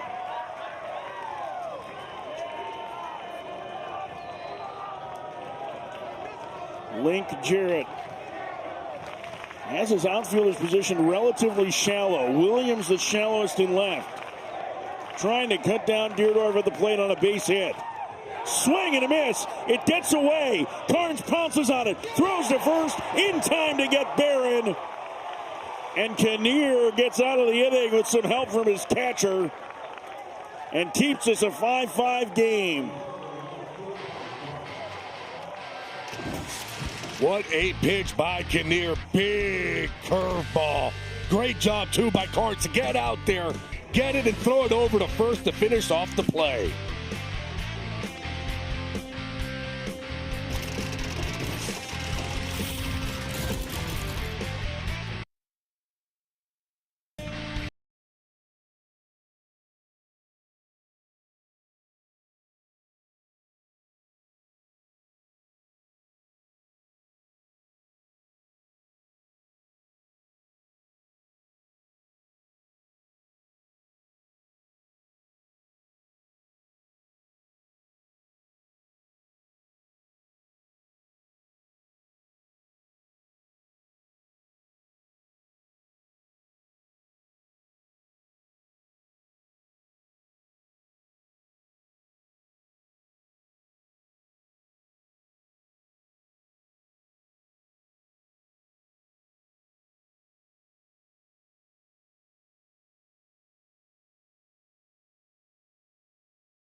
Five, bottom of the 8th inning. David Leslie continues for Pitt. He'll face the top of the Florida State order.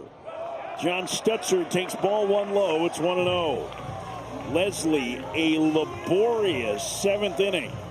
Took him 34 pitches to get out of a bases-loaded jam and keep this at 5-5. But now he has to navigate the top of the Florida State order in the 8th.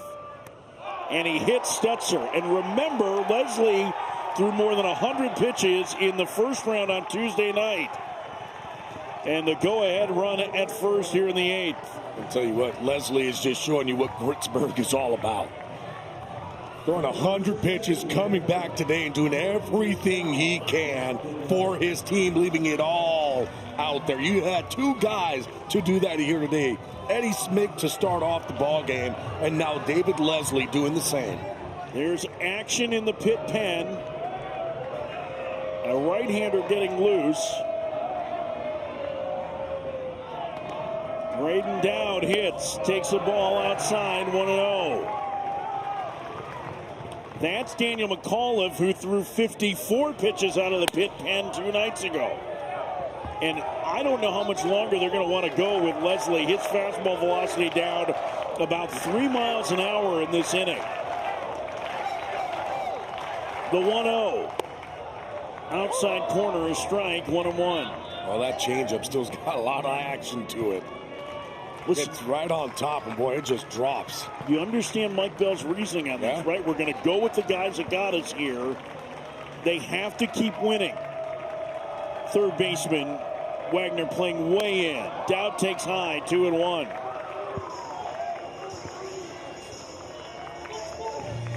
I mean, Wagner's all but at the ACC logo. Might be asking Dowd about dinner plans, but whispering them to him. Throw to first, and just back is the runner, Stutzer. Oh, that was awkward. Leslie's got some quick feed over to first. And remember, Pitt is out of challenges. Stutzer is back. Just quick movement over. Freshman gets the lead. The pitch, swing and a miss. Tied him up at 91. It's 2-2. Stutzer 11 of 16 in stolen base attempts at first.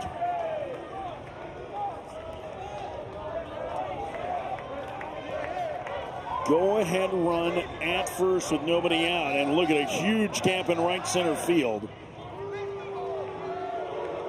Gabby, that has to tell you that what they're trying to pitch him away, right? What it tells me is that they have the analytics that say when he does hit the ball in the outfield that it goes the opposite way. But boy, if he is able to turn on one and hit a line drive over second, that's going to be a run scored for sure. And be careful that Dowd doesn't make his way all the way around, because there is a bunch of room out there in right center field. I mean, I get the positioning, but you have a tiring pitcher on the mound, and if he makes a mistake with an off-speed pitch, that's where it's going to go. 2-2. The pitch upstairs, and the count is full. 40 pitches for Leslie.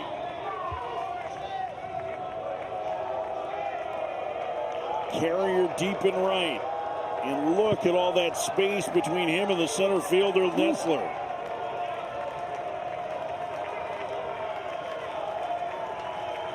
Throw to first, and Stutzer back. Dowd does not strike out very much. He has punched out once today, but just 32 times on the year. Do you think about starting the runner, or is it too risky? It's not a power-hitting lineup for Florida State. He goes.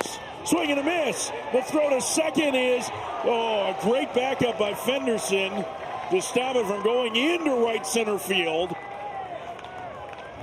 Dowd is out, but the go-ahead run's in scoring position. I tell you this, though, Stutzer had a great jump, which is why he was able to get in there safe. Dowd with the high fastball, swing and miss. This ball's thrown on that first base side of second base. And you are right. If Fenderson doesn't back this ball up in exactly where he did, this ball was ticketed to that right center field that we had talked about. And if it did, he might have been able to score on that steal. Rudy DeLamelore knocked in a run early in this game. Taps it back to the mound. Leslie to first, 2 outs. Got him on a first pitch curveball, but the go-ahead run is 90 feet away.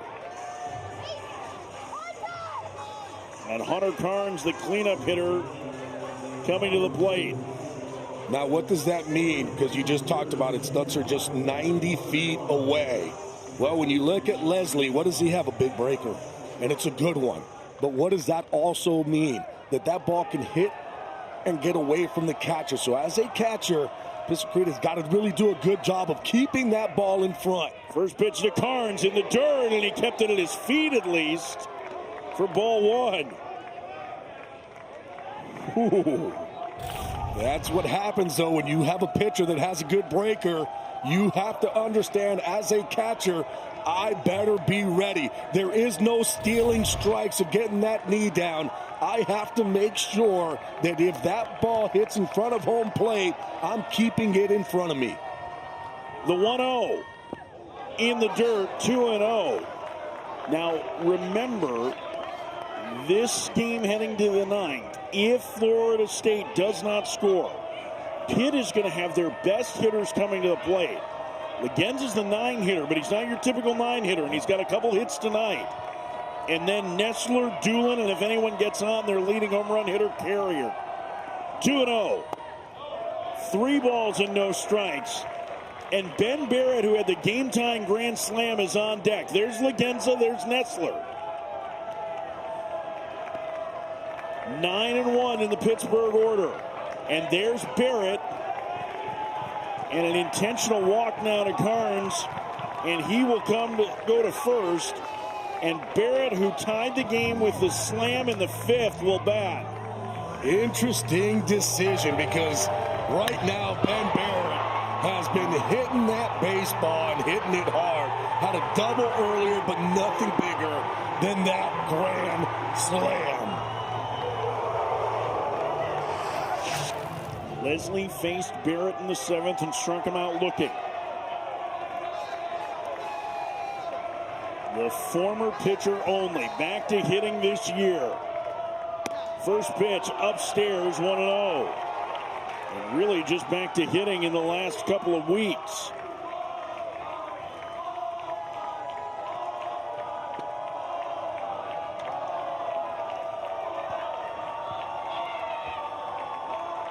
The 1-0. A strike, it's 1-1. Just 26 at-bats for Barrett on the season. Well, Leslie already faced him once. Got him looking with the curveball. Looks like that is what they're trying to do. Just throw the curveball over. 1-1. Called strike, it's 1-2.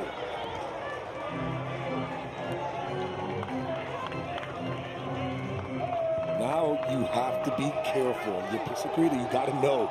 Probably going to be another curveball. Better be ready to block this one. The 1-2. On the ground to second. Fenderson bobbles. Florida State takes the lead.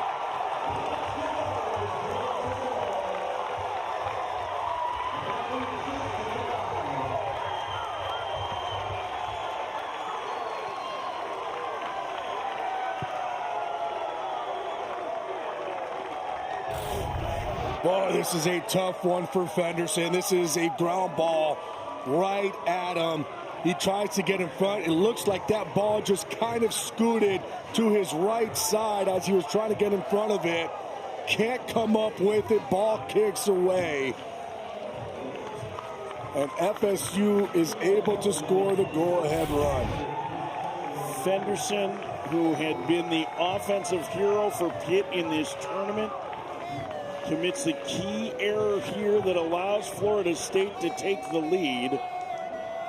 And Mike Bell gathering everybody together. Fenderson, the last one to come in. You can tell he feels sick. You can tell he's taking this one hard. And you know what? I'll say that for Mike Bell, this is a great time to go out there. This is not saying anything.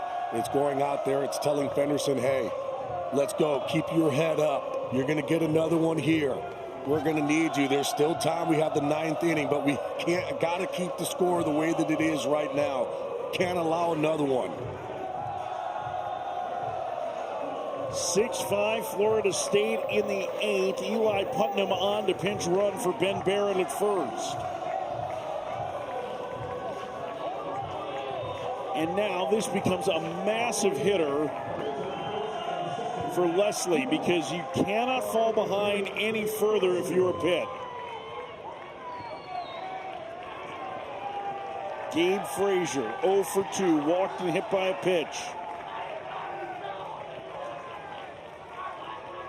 First pitch, a strike, it's 0-1.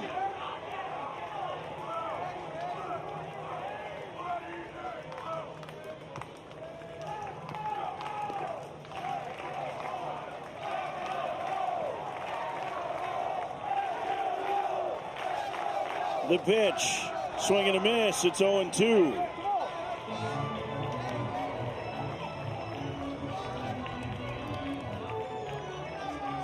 David Leslie trying to keep this a one-run game and give Pitt a chance in the ninth to keep this Cinderella run alive. The 0-2, bounce foul.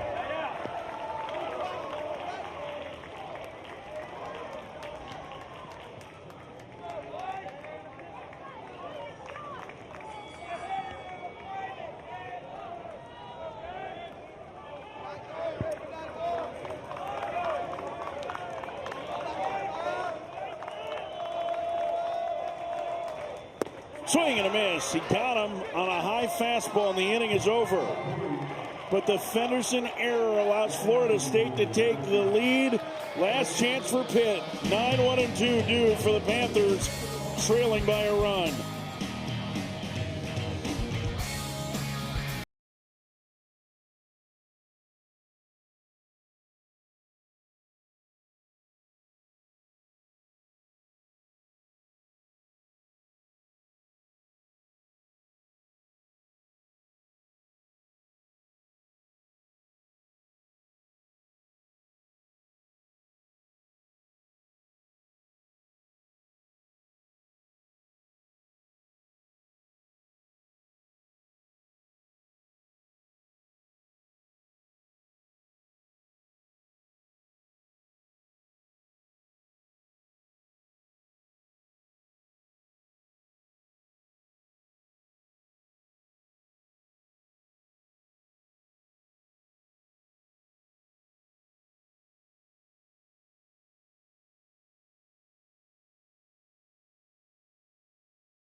In the bottom of the 8th inning, allowing the go-ahead run to score. And now he gives way to the transfer from Southern Cal. It's Brody Purcell. Brody Purcell, he's been in this spot before. 3 saves on the season. Opponents just hitting .213 against him. 48 strikeouts in 33 innings of work. It's a good fastball, slider, changeup mix. 9-1-2 due in the Pitt lineup. Mason Legenza, the freshman with massive power, will lead things off. Then A.J. Nessler and Caden Doolett. And if you're Pitt, this is what the guys that you want up there. If it's going to be for your season, you're going to want the guys who have been doing it all season for you. The freshman has had terrific at-bats in this tournament. And you see Nessler in the on-deck circle. First pitch. A strike. It's 0-1 at 94. Legenza with just 43 at-bats this year, but 7 extra base hits. Outside, make that 8 and count 1-1. He has 13 hits on the year, 8 of them for extra bases. 5 homers, 3 doubles, including 1 today. The 1-1. 1-2. Winner to the semifinals to take on North Carolina. Pitt trying to keep a Cinderella run to their first NCAA regional in 31 years alive. 1-2. 2-2. Legenza pretty confident in that take, nodding in the affirmative.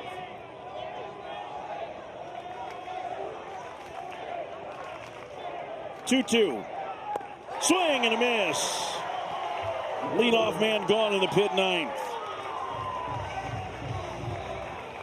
That's a heck of a change by Purcell. Here's the reason why. It's because he had just finished throwing a fastball in that same location, just a little bit off. Follows it with the changeup. Legenza ends up chasing and striking out. Big time pitch. 1 out, nobody on for A.J. Nestler. Nestler's reached on a pair of errors. Struck out looking and fouled out. 8 home runs on the year for the center fielder. The Florida native takes high. It's 1-0.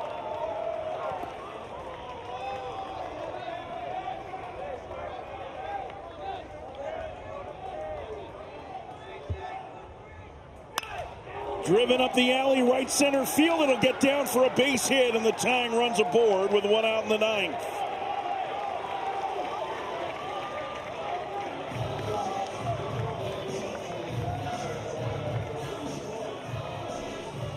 That'll bring up Caden Doolin. Gabby, the tying run is there. You've got one of your best base stealers, your most efficient one, 13 and 14 for Nestler. But on a little bit of a wet field. And you have Lorenzo Carrier, your top home run hitter in the on-deck circle. It's almost a situation where you're kind of thinking, you know what? I don't know if I want to send him because I need to get Carrier up. First pitch down low to Caden Doolin. But again, too, you've got to worry about the double play ending the game. So you have that in your back pocket. Right now, I'm telling Nestler, if you feel like you have it, I don't mind. A strike in the count, 1-1. But his lead is telling me that he's not going anywhere. Not a big lead at all. About a 2-step with a little hop. Very close to first. The 1-1. Outside, 2-1. Doolin is a very good contact man. Just 27 strikeouts on the season.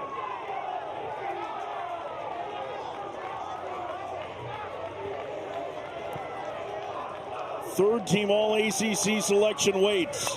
And he fouls it back. Got tied up. A changeup running in on him. Look at his reaction.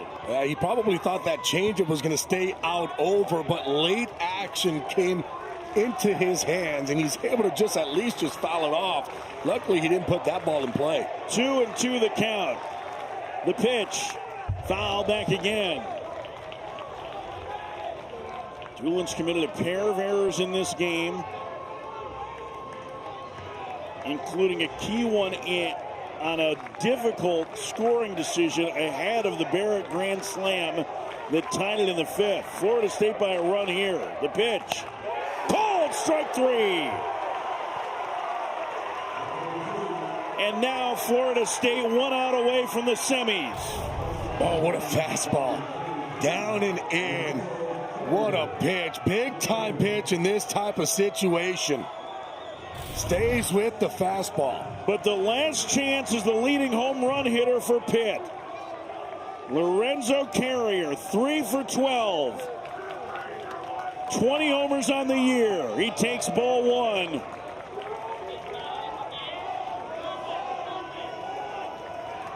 Carrier, who has personified this Pitt program this year. Guys with second chances who've made the most of it. The pitch. A strike, and it's 1-1.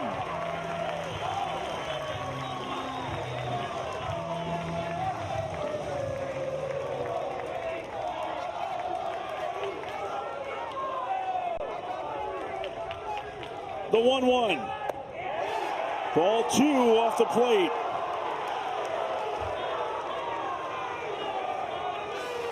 Two balls and a strike for Carrier. 6-5 Florida State, top of the ninth. The pitch. And that one to the screen, and the tying run is in scoring position.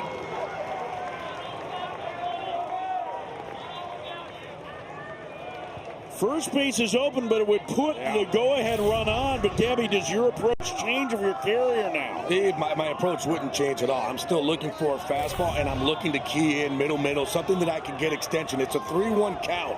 Still my count. The pitch. Called strike at the knees, and the count is full. Well, he couldn't have put that pitch in a much better spot. Mike Bell not happy about it, and he's letting Travis Kodak hear about it. And he's calling a timeout, yeah. He's calling that timeout mostly to let the home plate umpire hear about it. It was a borderline pitch, could have gone either way, it feels like.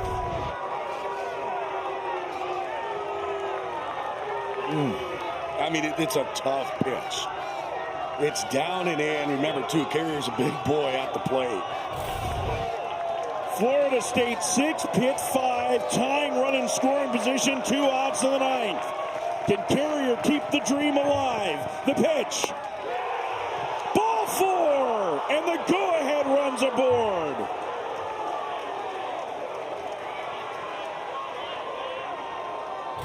And now Kodak hearing it from the Florida State dugout. I think that it is down. I think that's the right call. It's off the plate. It is down.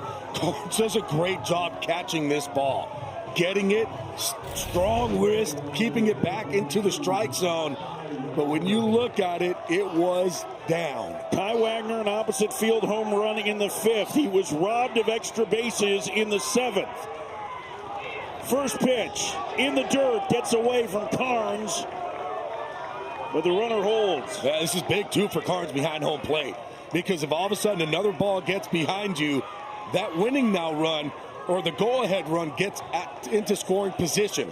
So you've got to be a good catcher and make sure that, hey, I understand I've got to be light on my feet to keep that ball in front. Trey Fenderson in the on-deck circle. There's a strike. It's 1-1. You saw Fenderson there. He committed the error that allowed the go-ahead run to score in the bottom of the 8th. He also hit a 3-run home run in the first inning to give Pitt a 4-0 lead. Tying and go-ahead runs aboard. The pitch. Swing and a miss. A great changeup, and now Pitt down to their final strike.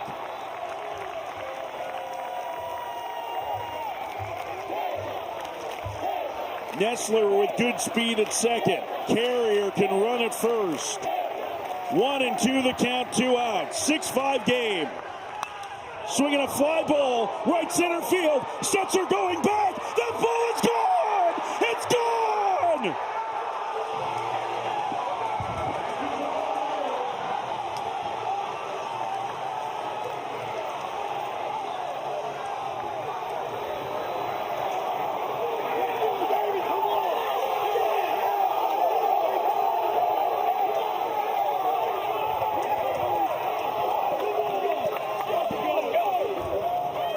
Kai Wagner's second home run of the game. A 3-run shot in the 9th. And Cinderella's still around. It's 8-6 Pitt.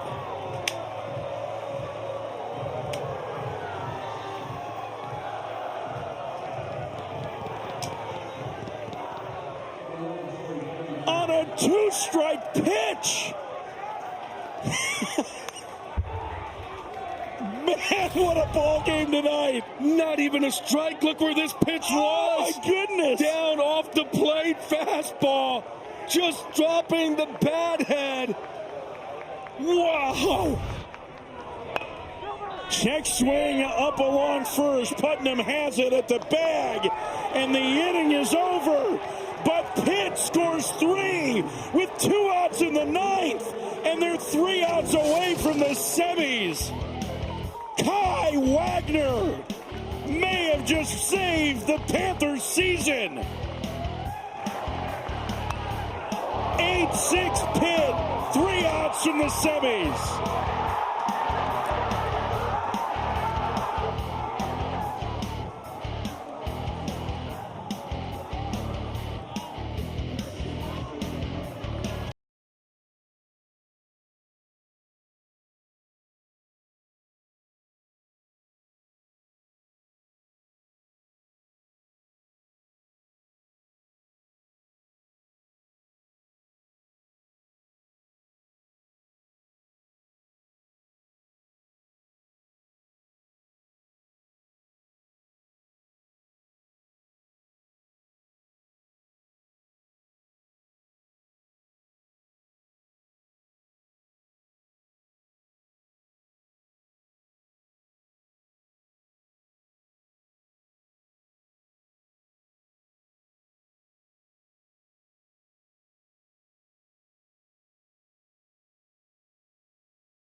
Mike, look at this pitch. Down and in, it's off the plate. Kai Wagner dropping the bat head. Wow, what a moment.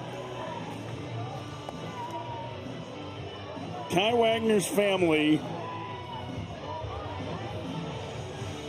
has got to have been dreaming of moments like this. Mike Bell on the walkie-talkie to get the bullpen ready. Wagner's entire family has been linked to Northern Colorado baseball his entire life. He transfers this year and has hit a pair of home runs in the quarterfinals of the ACC tournament, and now has Pitt 3 outs away from the semis against North Carolina. And David Leslie, who has thrown 157 pitches between Tuesday and tonight, will face the bottom third of the Florida State order and starts Carter McCulley with a strike. I mean, how long can you go with Leslie? There is action in the bullpen.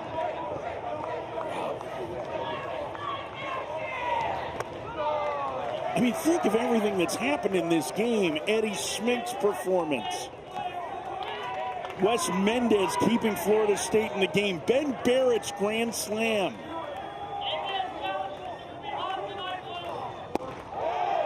Down low, 2-1. Daniel McAuliffe, the right-hander. Antonio Daganero, who started Tuesday and got knocked out in the second inning, getting loose in the pen. 2-1. 3 balls and a strike. And the last thing that Leslie wants to do is walk the leadoff man and bring the tying run to the plate for Florida State.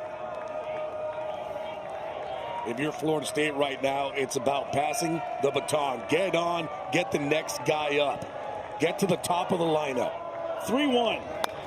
Bouncer foul, the count is full. One more look, Kai Wagner's go-ahead 3-run homer, and there's Eddie Smink's dad, Jim. Unbelievable. Wow. 3-2 to McCulley. What a game.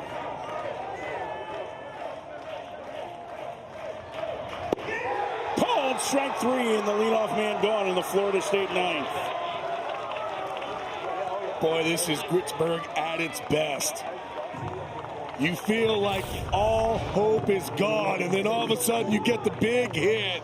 And then you get a guy, Leslie, who is out there, who has thrown so many pitches so far in this tournament, and he is still dotting. Chase Williams bats. The speedy left fielder takes a strike. It's 0-1.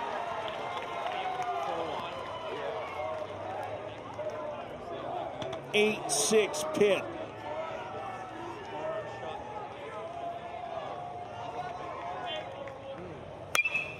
To short. Doolin has it. 2 outs. And the Pitt Panthers are 1 out away from the semifinals of the 2026 ACC Baseball Championship. And it'll be up to the junior Cal Fisher to keep things alive for Florida State. Mike Bell, longtime pitching coach at Florida State, trying to beat a team that he played for, that he grew up around, former Tallahassee Community College pitcher. Fisher swings and fouls the first one back. It's 0-1.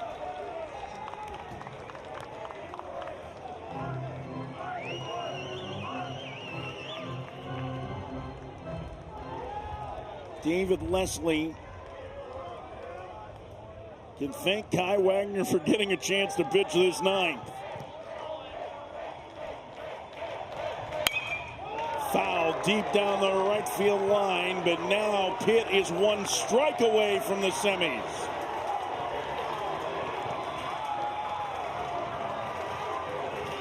A hearty, cold, and wet group of Panthers fans coming to their feet on the first base side. The 0-2. Swing and a miss. Pitt stuns Florida State. They're heading to the semifinals.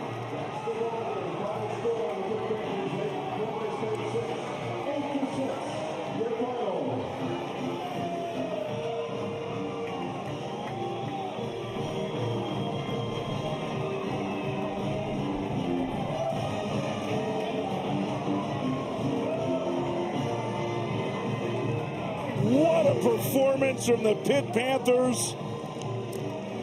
Kai Wagner, the game-winning 3-run homer. So many heroes tonight for Pitt. Incredible.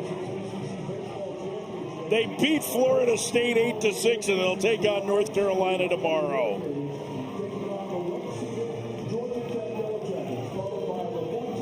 Here's the final out. Down to their last strike, and there it is.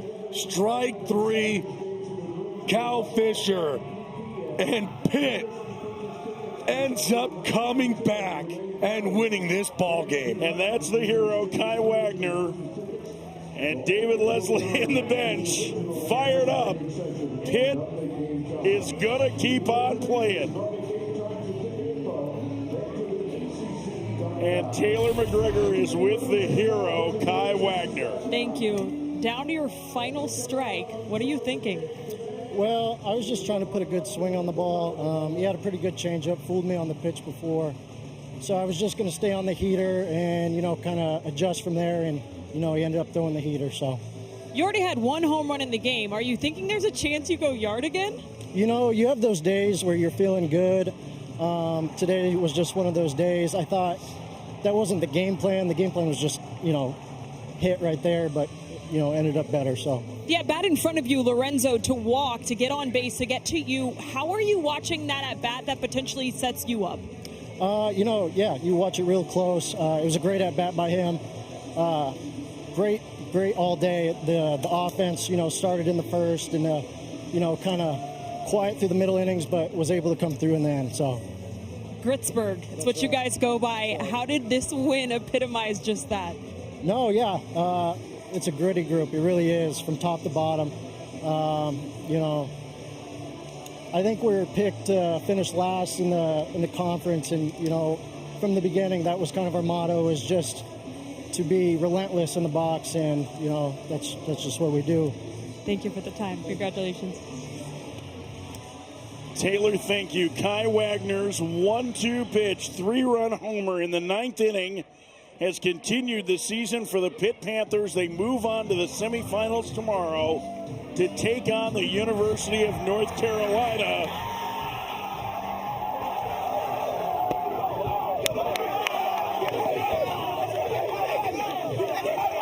And waiting to celebrate with one of the heroes tonight. There were so many. Here's the bracket. Semifinals get underway at 11 a.m. Eastern. There's expected weather tomorrow. Georgia Tech and Miami. And the number 2 seed North Carolina will take on Pitt, scheduled at 3 p.m. Eastern today. Well, what a ball game to finish the quarterfinals. The semis tomorrow at 11 a.m. Eastern. Mike Monaco and Gabby Sanchez will have you covered. Thank you so much to our hardworking crew all week. For Gabby Sanchez, Taylor McGregor, and all of us here in Charlotte, I'm Mike Farron. Thank you for joining us. Pitt to the semis. They stun Florida State 8-6, the final. All ACC is next. Jason, Danny, and Tyler are standing by to break down one of the greatest games in ACC tournament history next. We say goodnight from Charlotte.